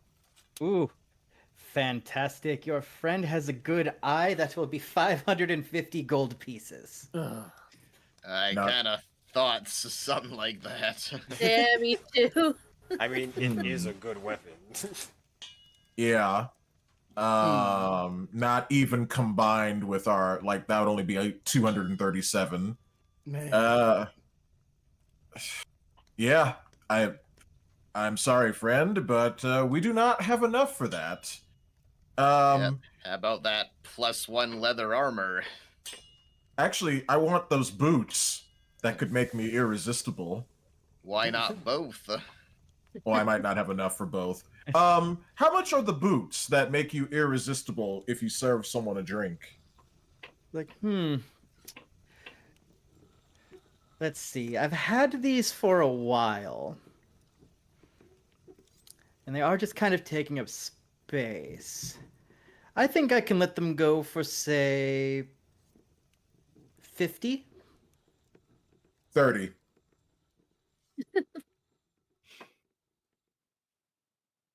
They're taking up space. And throwing a sword. I can't buy the sword, boys. I don't have enough. All right. The only way I could get the sword is if I stole it, and I am not good at deception. So, yep, my deception is a 0. So forget He that. goes, wait 1 minute. And Okay. He walks over and he's like, he pulls something out of a box and he kind of shakes some dust off of it. Mm.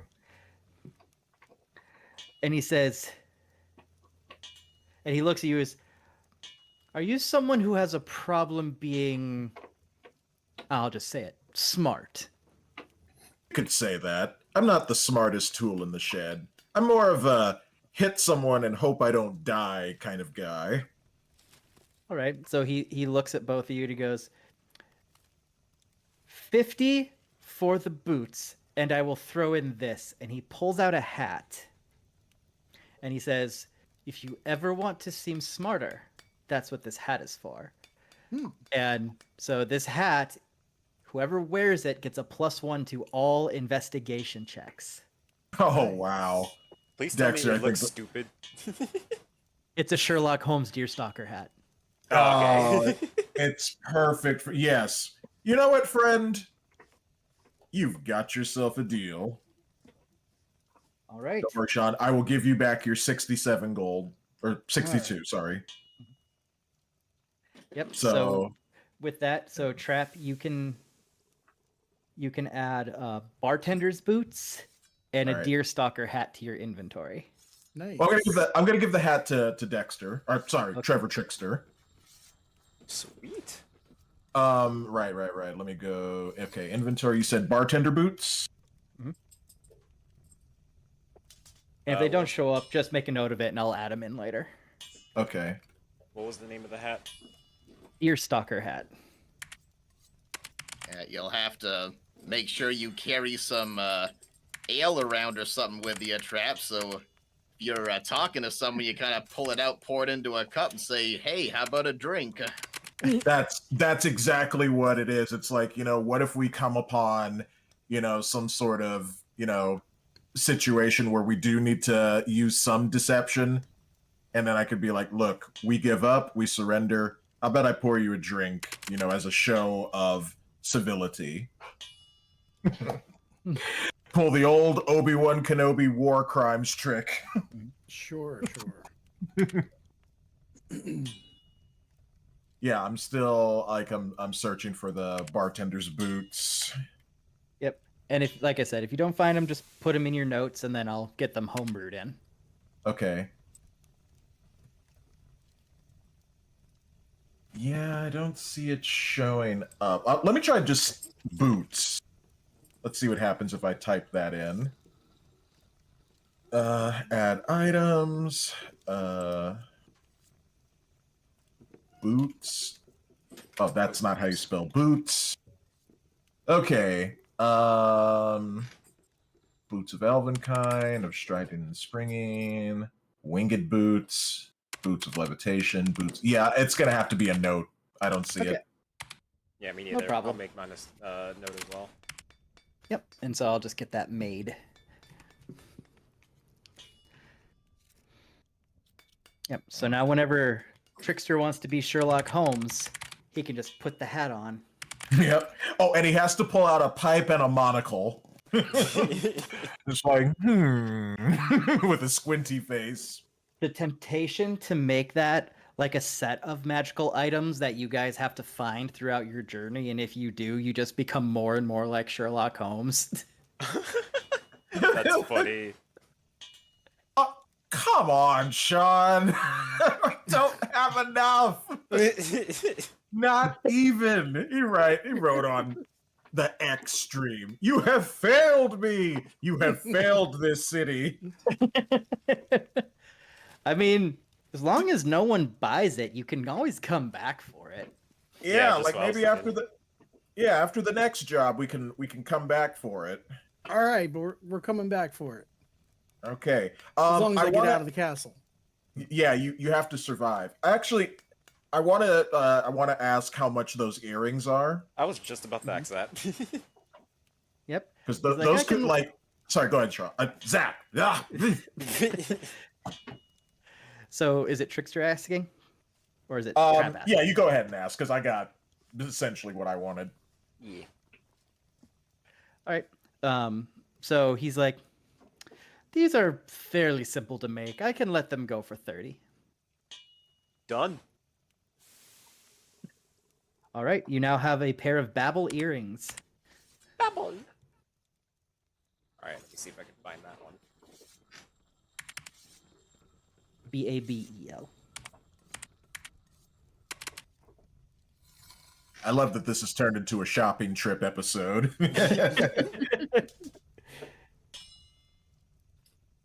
Death Angel says, "Wait, is he Mr. Peanut or Rich Uncle Moneybags? Who? The The storekeeper? top hat and monocle. Oh, I guess.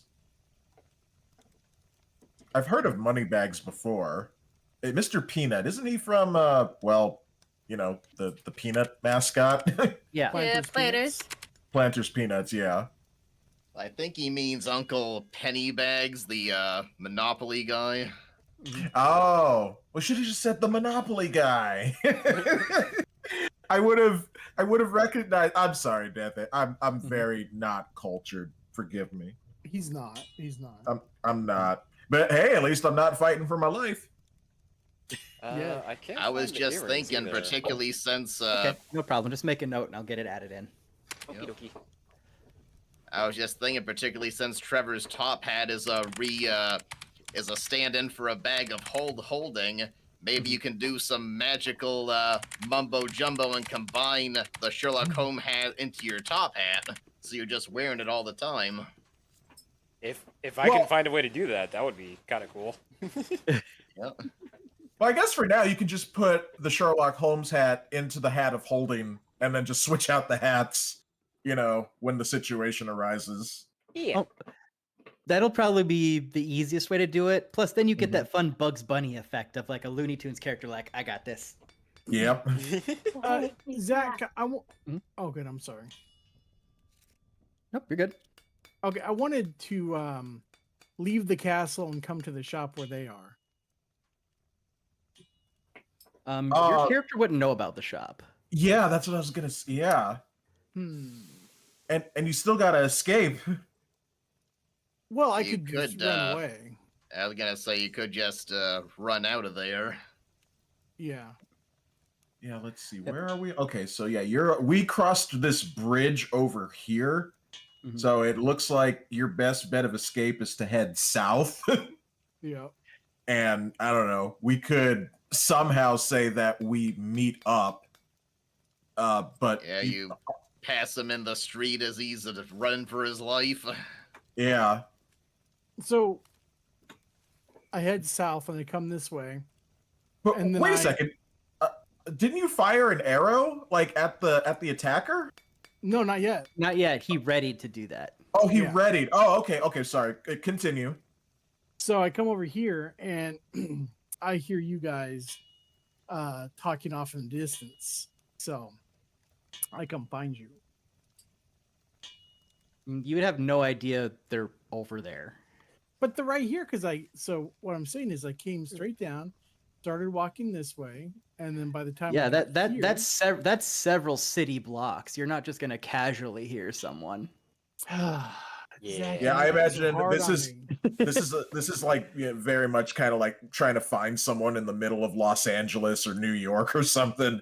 You know, it's not going to be that simple to find Okay. people. So I stop a passerby and I ask them, "Where is the closest shop?" Well, you that's- haven't ran away yet. Yeah, you're Yeah, still in the I'm right middle here. of that. I'm right here.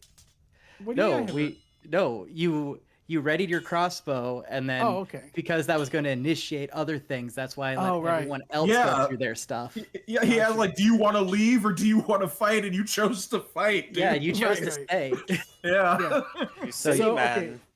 So do I get your have to butt back in the castle. Get your butt back there right now, Okay. young man. Okay. So with that, you guys have all your magic stuff. Are you happy? It's up to Trickster. Like if we're done. Well, I was am gonna say, just very out of happy. curiosity, maybe ask how much the mace is. I'm just curious. Oh yeah, sure. I imagine we would ask how much is all the items that he presented us. Yeah. That's no problem. So the mace, he said he can let go for about 250. Shh. Well, I just Yeah, I spent figured money. it'd be You higher. just spent money, so I don't think we have enough anymore. How about you, when you meet up with us, you let Jeneth know that you saw a mace Yes, Yeah. you I was might just want to about to check suggest out. that. But Yeah. 250 is steep, but it's doable. But we Mhm. kind of like maybe you ask how it becomes stronger specifically, like how many gold coins to make it like a +1 or something. Like you probably would ask for details since you have Jen in mind for it. Yeah. Well, That's fair. Shopkeep. Oh, great meta gaming voice in the sky. I hear your call. You see, it's not just me. It's something's happening in this city, Shopkeep. We have to band together to defeat the evil. So he explains that if you pay 10 gold coins to the mace and pray to a god of your choice, that the weapon becomes stronger. So game mechanics, it becomes a +1 magic weapon. Sean, what are Okay. you doing? Yeah, I would probably highly consider that, Jen, but you'll have to wait till they come across us and they happen to mention, hey, we saw this cool mace, you should check it out. So Yeah, If only we the had other like thing- a. Sorry, go ahead, Zach. The other I'll thing make he my joke. mentions is that it loses that magic after you take a long rest, so you have to pay again. Oh boy. Or if you act in a way that is contradictory to the teachings of the deity you prayed to. Yeah. At 10 gold per long rest is steep. Might maybe hold out for a normal +1. Yeah. Okay. All right. Well, it was worth asking about. That's what I was thinking. Yep. Such Well, interesting items. I was just gonna say it's too bad we don't have like sending stones between all of us, and we could, text each other. Be like, "Hey, yo, you want this?" Just pulling out magical iPhones. Yep. No, this is the ancient world where people actually had to speak to each other in person. Touching grass. I know, right? Gross. Yep. So, Trickster, if you're all set with the magic shop, I'll say you guys leave then. Yeah. Okay. So then we would head back to Eternos, who is chosen to fire an arrow at whatever is coming at him. Yeah, I'll go ahead and still fire that arrow. What do we want to roll on that? So you'll roll your 2 hit with your crossbow. Okay. Got to get to a different page here. Crossbow. Should be on actions, like one of the first page, and then the two hits should be like right next to your crossbow. So I got a 5.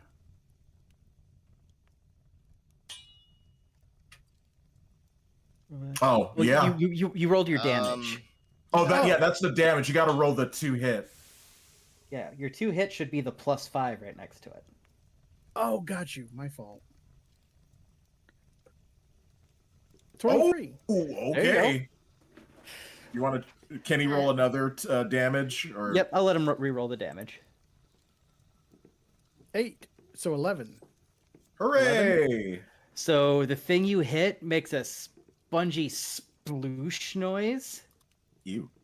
and it lets out a scream. So is Okay. the scream like or is it like The scream is like this.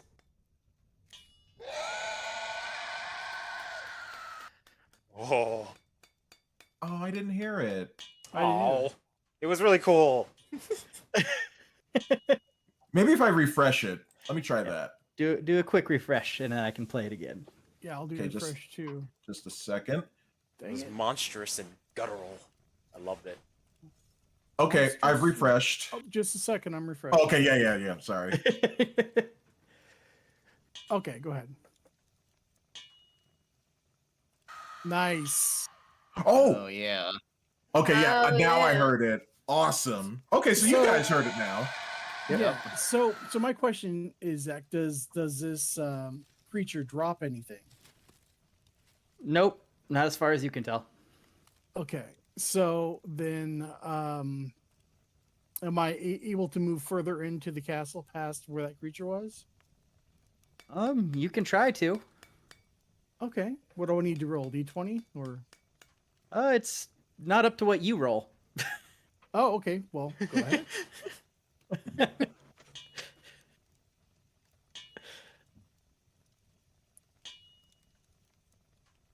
All right, and do a backup roll there. All right. So you try to push past this thing, and your passive's high enough that you see that once you try to push past this thing, it makes a swing at you and you dodge out of the way. But you also see more of it now. Hmm. You see at least another 3 figures in the shadows. Oh dear. Okay, yeah, I'm going to run away. Okay. So we are going to check here. You feel the mushy, wet hand slide down your back as it grabs for you as you get out of the castle. Hmm. Eee.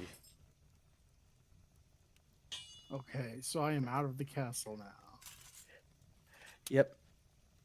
And we'll say that around the time that you leave the castle, Trap and Trickster are near the adjacent bridge. Okay. And then, since I have a pretty good, I think I have a good sense of alertness. I'll just be like, huh, why does that look like a Turnos? What is he running from?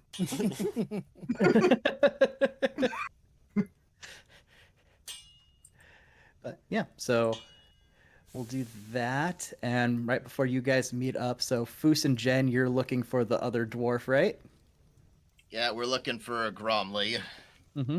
Yep. So in your looking around, you do find someone over here, you guys asking around for Grumley. They say, oh, if you're looking for that cranky old badger of a dwarf, you can find him down in the Chasm District, which is down here. Okay. But his shop has been closed for about a week or two now because he's been out. They say he should be back soon. He left a note on the door saying that he was visiting his homeland to collect some new ores for some new projects. Okay, so perhaps by the time we're done with our mission tomorrow, we could try back. Mhm. As it happens, there's no bridge in that area, so I suppose we'd be kind of making our way down here, and we probably would meet up with the group at some point, Mhm. I would think. Well, would you guys head that way knowing that his shop is closed? Yeah, Well, they we're would. not heading to his shop, we're just kind of heading back towards the docks, but since we gotta move south, we probably get to about there. Well, the door to the docks is over here.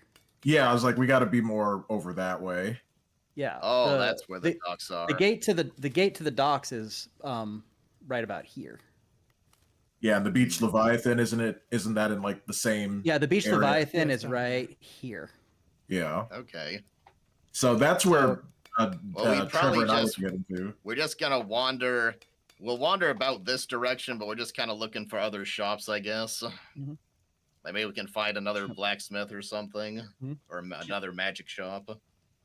Yeah. So Yeah, I guess we could just say that we all kind of Mhm. meet up. Well, I'll say that you guys kind of converge here. Yeah. And can start making your way back to the tavern. Well, it depends on if Eternos is gonna share his encounter with us. I know he'd be like out of breath and just like, like Yeah, friends. I will share my encounter with you guys, so you guys know Okay. exactly what happened. Okay. So I think we would probably all make our way down to see if the thing is still there. If that's what you guys want to do, or if some of you guys are like, why would we do that? We have no problem. We have no problems here. Yeah, I really don't want to get in trouble with, the royalty around here, so I think we should head back to our Oh, rooms. was that some kind of official defense system or something for the castle? But Uh, Foos, I have to let you know that I do know from my royal days, the king, I believe his name is Degult Neverember, and if we could get to him, he knows me and I know him. Mm-hmm. But you would be Uh, dropping in on him unexpectedly. I mean, Well, but I am still of noble blood, even though I don't broadcast it. And what he knows this. time is it now, Zach? So right now, you guys have been out searching for, I'd say, at least about an hour or two at this point, between all the walking and talking and searching. So you're probably looking at early evening, sun starting to go, not like on the horizon going down, but the sun's starting to set. yeah. Yeah, perhaps we should let that wait till we're done with our assignment tomorrow. Okay, we can do Yeah. that. Question is, do we want to go? Do we want to have a look and go see what in the world that creature was? Do we want to just kind of walk away? Friends- Let's go take a look Go and ahead. see what the creature was. Because I made one basically blow up. This is a bad idea, but I'm going to go along with it because you know what? You guys are in charge. Well, we're just gonna go to the spot where Eterno said he encountered it and take a look. I think. Yeah. Trevor, We're not going to go any further. We're going to hang back and watch what happens. Oh yes, I've already got the popcorn. Here you go. Beautiful. You come in, Jen. No. That poor girl. I feel like she's contractually obligated to follow us around. So the sun is starting to go down. So there are more shadows being cast inside the castle than before. It's a little It bit was darker. in the castle. It wasn't out in the courtyard. No, it was Right, in the it was in- atrium. It was yeah. in the castle. Okay, do you guys want to go back and say that we decided to head back to the dock then in that case? I thought it was outside the castle. Okay, that's fine. Yeah, you broke into the castle, you dummy! What did you think was going to happen? I didn't break in. The doors were open. Yeah, the doors were open. He just wandered into the old, still being reconstructed castle and just like, oh, neat. Ugh. You know what? I'm going back to my room. I don't want to die today. Now, tomorrow, that's a different story. Yep. So with that, I guess the last thing before I'd say that we'd probably call it, because probably don't want to start the next morning stuff until next session. Yeah. The only thing left is if you guys want to pretty much go right to bed, or if you want to talk to anyone in the tavern, or to see who's there. I would, I guess I'd like to chat with Captain Harag and tell him about the boots that I got. Ask him if he's encountered anything like that in any of his adventures. All right. What does everyone else want to do? And if you just want if your character would just be like, I'm going to bed, good night, that is perfectly valid as well. Yeah, that's what Yeah. Eternos is going to do. I do not fault Eternos one bit. Yeah, he's kind of been through a lot, you know. A girl ran out on him. He tried to break into a castle. And he shot a tree stump. It ran away. And it got away. Yep. Yeah, Foos will chat with some of the patrons a little bit. Okay. Trevor So- would do the same just to test out his new earrings. Okay. You're like, So, does anyone gonna- speak this language?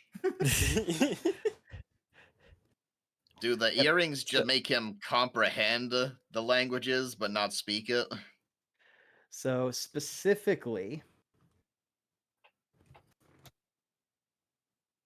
So So the earrings contain 4 charges of the comprehend languages spell. Oh, okay. Um, I think currently, I- currently the charges are unreplenishable, Oh, but they could be upgraded later. Interesting. yeah. May want to hold off on the party tricks for later then. And I would know about the charges, right? Yes. Okay, then yeah, I'll save that for a special occasion.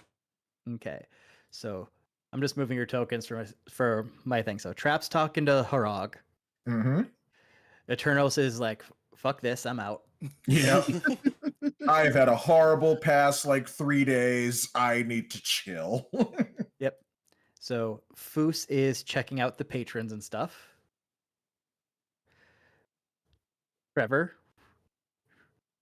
I guess I'll head to bed too. I've already entertained the place a little bit earlier.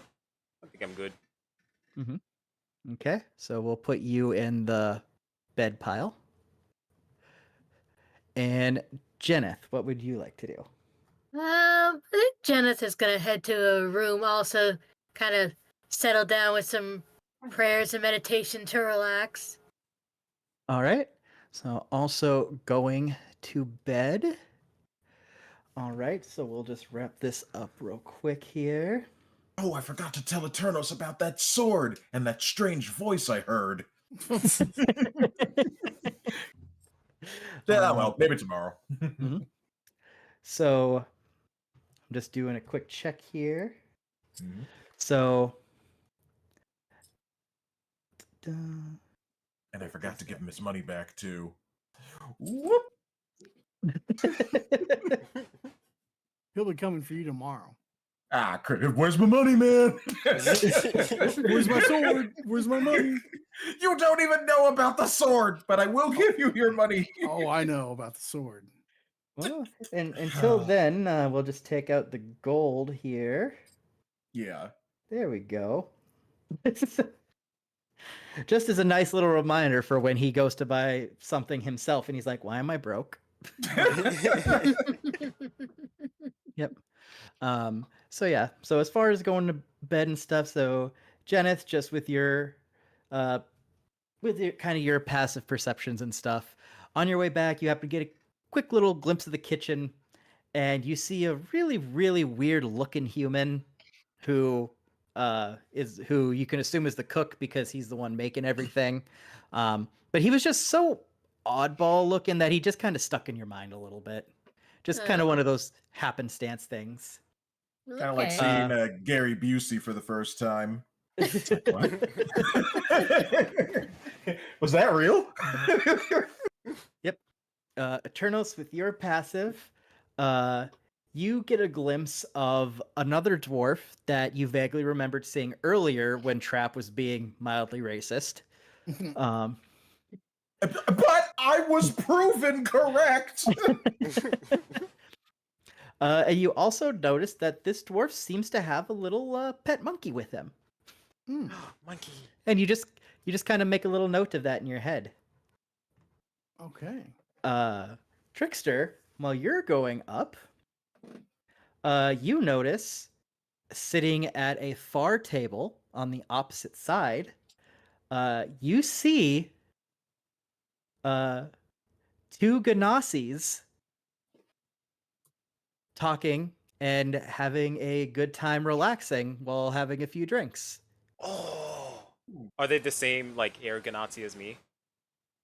You can tell that they're both water Ganassi. Ooh, very cool. So you make a little mental note of that. Sure will. Where was this?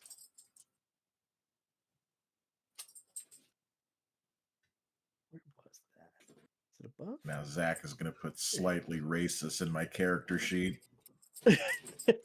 Could be accurate. Yep. So Foos, as you're going around to try to talk to the patrons, you actually out of the corner of your eye, catch the fact that the person playing the music in the tavern, the bard, is a dragonborn. Ooh. Uh-huh. And Well, he's after Jeneth walked off, Foos wouldn't wait too much longer before following, but he'd probably linger for a few minutes. Mhm. He does walk up and kind of say hello. he gives you kind of like a nod, like, "Hey, haven't seen another dragonborn in a while." After all the talk of racism, I hesitate to ask, but what color is he? Once again. Let's see here. You know, I'll roll for color. All right. Come on, black. It's black. Yeah! It is black. Wow. Interesting. Oh, I'm on fire tonight. Oh God, I'm on fire. No, you're really on fire. No, that was Trickster. God dang it, trickster! Foos can't help but feel a slightly more amount of camaraderie with the fellow Black Dragonborn, so he brings them a drink from the bar, and he grabs one for himself, and they kind of toast. I'm sorry. So you both have a good drink and a good talk. And he's like, "Yeah, and he just says, "Hey, I'm a little busy now, but come back another day and we'll sit down and talk more." Yeah, that's fine. Foos is he has his drink, and then he's going to the bunk. All right. And you all actually have your own rooms this time. You don't have to bunk up if you don't want to. Nice. Hooray! Because Eternos kind of. Whoo! Yeah. It's going to wake up in the middle of the night just like, what happened? Yep. I'll put that in his character sheet. Eternos has self-inflicted night terrors. Oh no. Oh no. Nope. And then Trap, you're talking about the boots to Captain Hrog. Yeah. So I'd be like, friend, my captain, have you ever come across anything like this in your travels? Supposedly, while wearing these boots, you can be extremely persuasive if you pour someone a drink. He's like, did the elf sell you those? He did. I figured as much. So when I was getting this here place all up and ready, I sold him a pair of boots. Uh-huh. So these are your boots? He goes, aye, but there's a wee little problem about having magic boots when you're in my position. And he taps his wooden peg leg with his cane. Uh-oh. You need both of them. Ah. How unfortunate. Yeah. And he takes one Yeah. look at you. He's like, but let me tell you, lad, Mhm. they work. Nice. I'm looking forward to testing them. And then I pour him a drink. He looks confused because he's the bartender. He's like, where did you get this from? Crap, you should go back to the store and pour a drink for the guy and get the sword. I doubt he would allow drinks in his workshop or his store.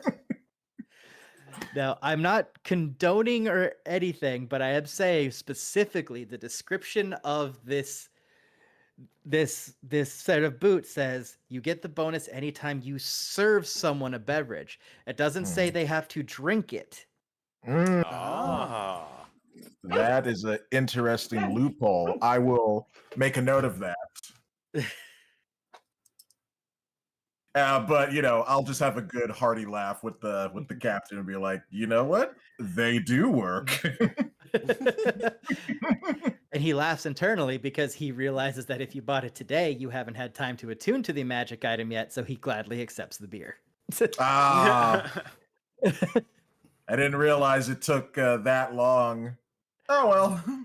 It's something that'll happen that I will like say happens. I'll just say that you guys knew to attune it overnight because it takes some time to sync up Yeah. with your magical rhythm.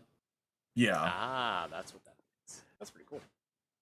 See, and with that, Trap, you can go to bed, Yep. and then we can start your big epic quest at the next session. I miss Bertha.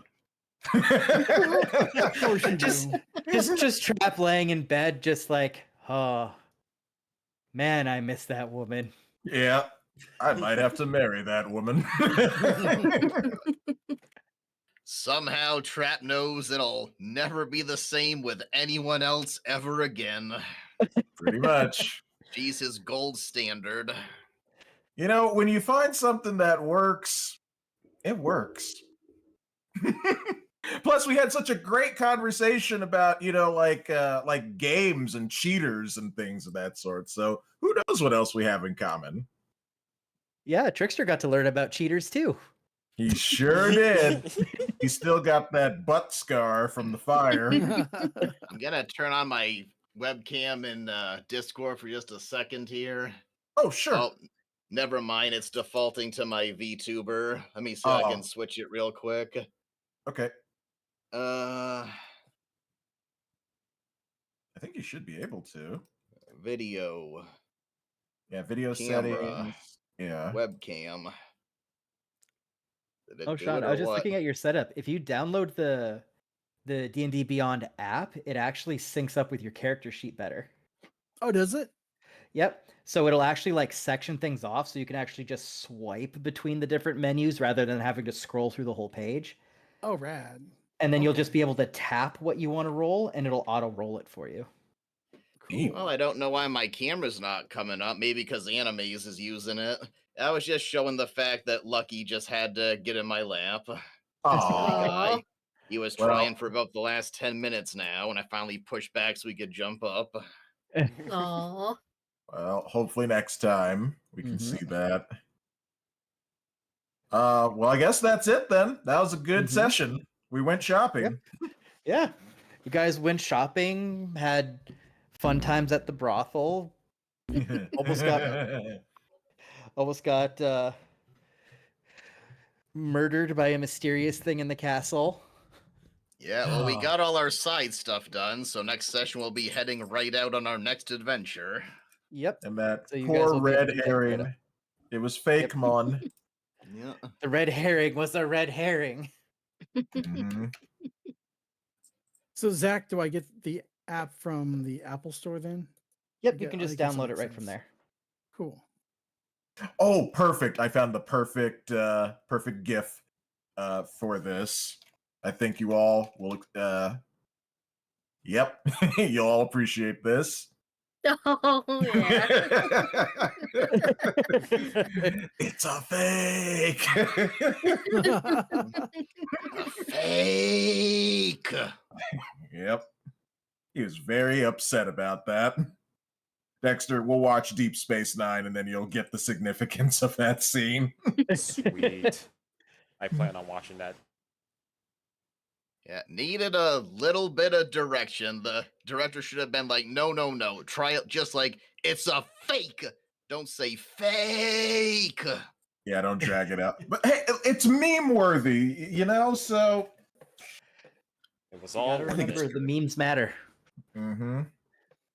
All right, well, I'm gonna go ahead and start signing off here. I guess we'll do this again in like Dexter, you're going out of town this upcoming week, right? Yep.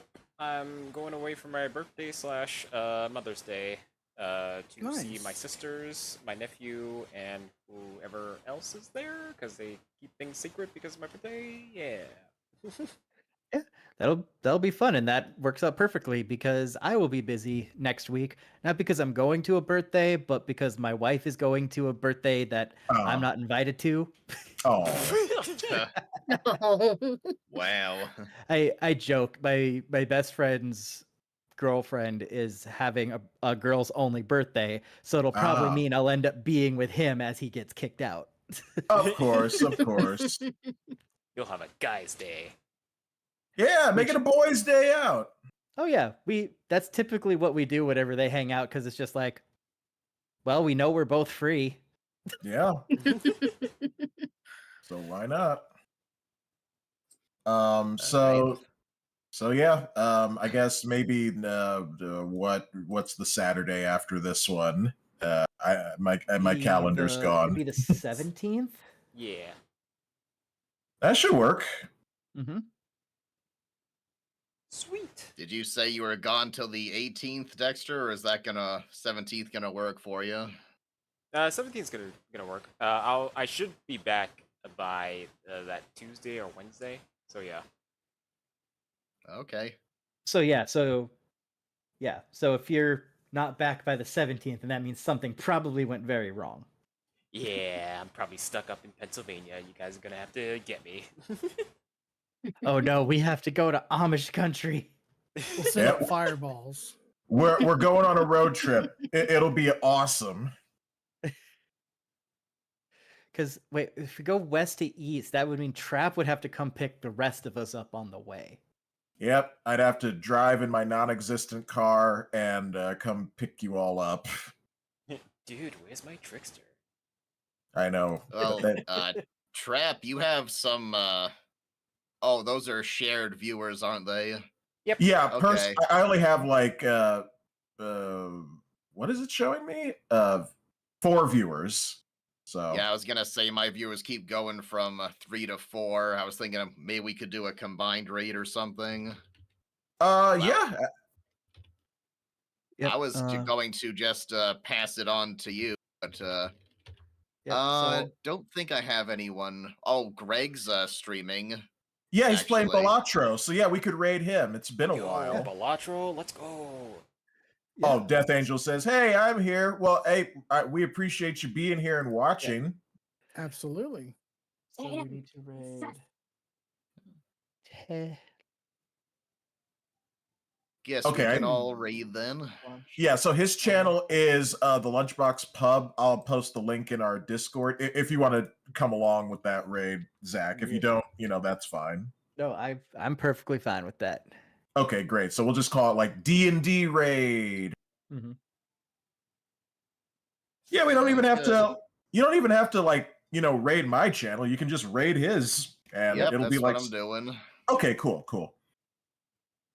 My God, why does he have to spell this so funny? Yep, I got my side of the raid all set up. Sweet. Yep, I'm All ready right, as well. raid. There we go.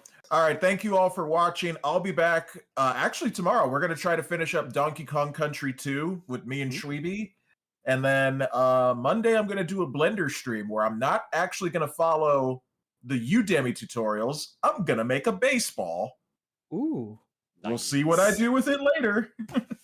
I believe you can do it. A baseball. Oh, it's not like I looked at the tutorial. It's not that hard. So I'll make it, and then I'm gonna make an animation of it flying towards the camera, like it got hit out of a game. Then you just got to make it on fire and put it toward a model of Trickster, and it's a recreation of tonight.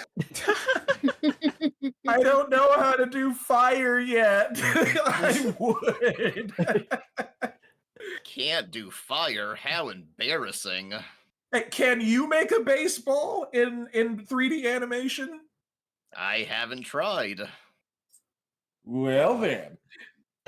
All right. Zach, thank you so much again for being our illustrious game master, dungeon master, master of all games. Absolutely. And thank you everyone for watching, and may the thick be with you all. And subscribe to It's a Trap Plays on YouTube. Bye. And until next time, go make magic. Bye-bye. No, magic is evil. Okay, my raid just went through automatically. It was timing down. Yep, mine should be all good too. Yeah, mine already went through. So there we go. We're good. Mm-hmm. I just got to All right. stop the stream. There we go. All right. So D&D raid.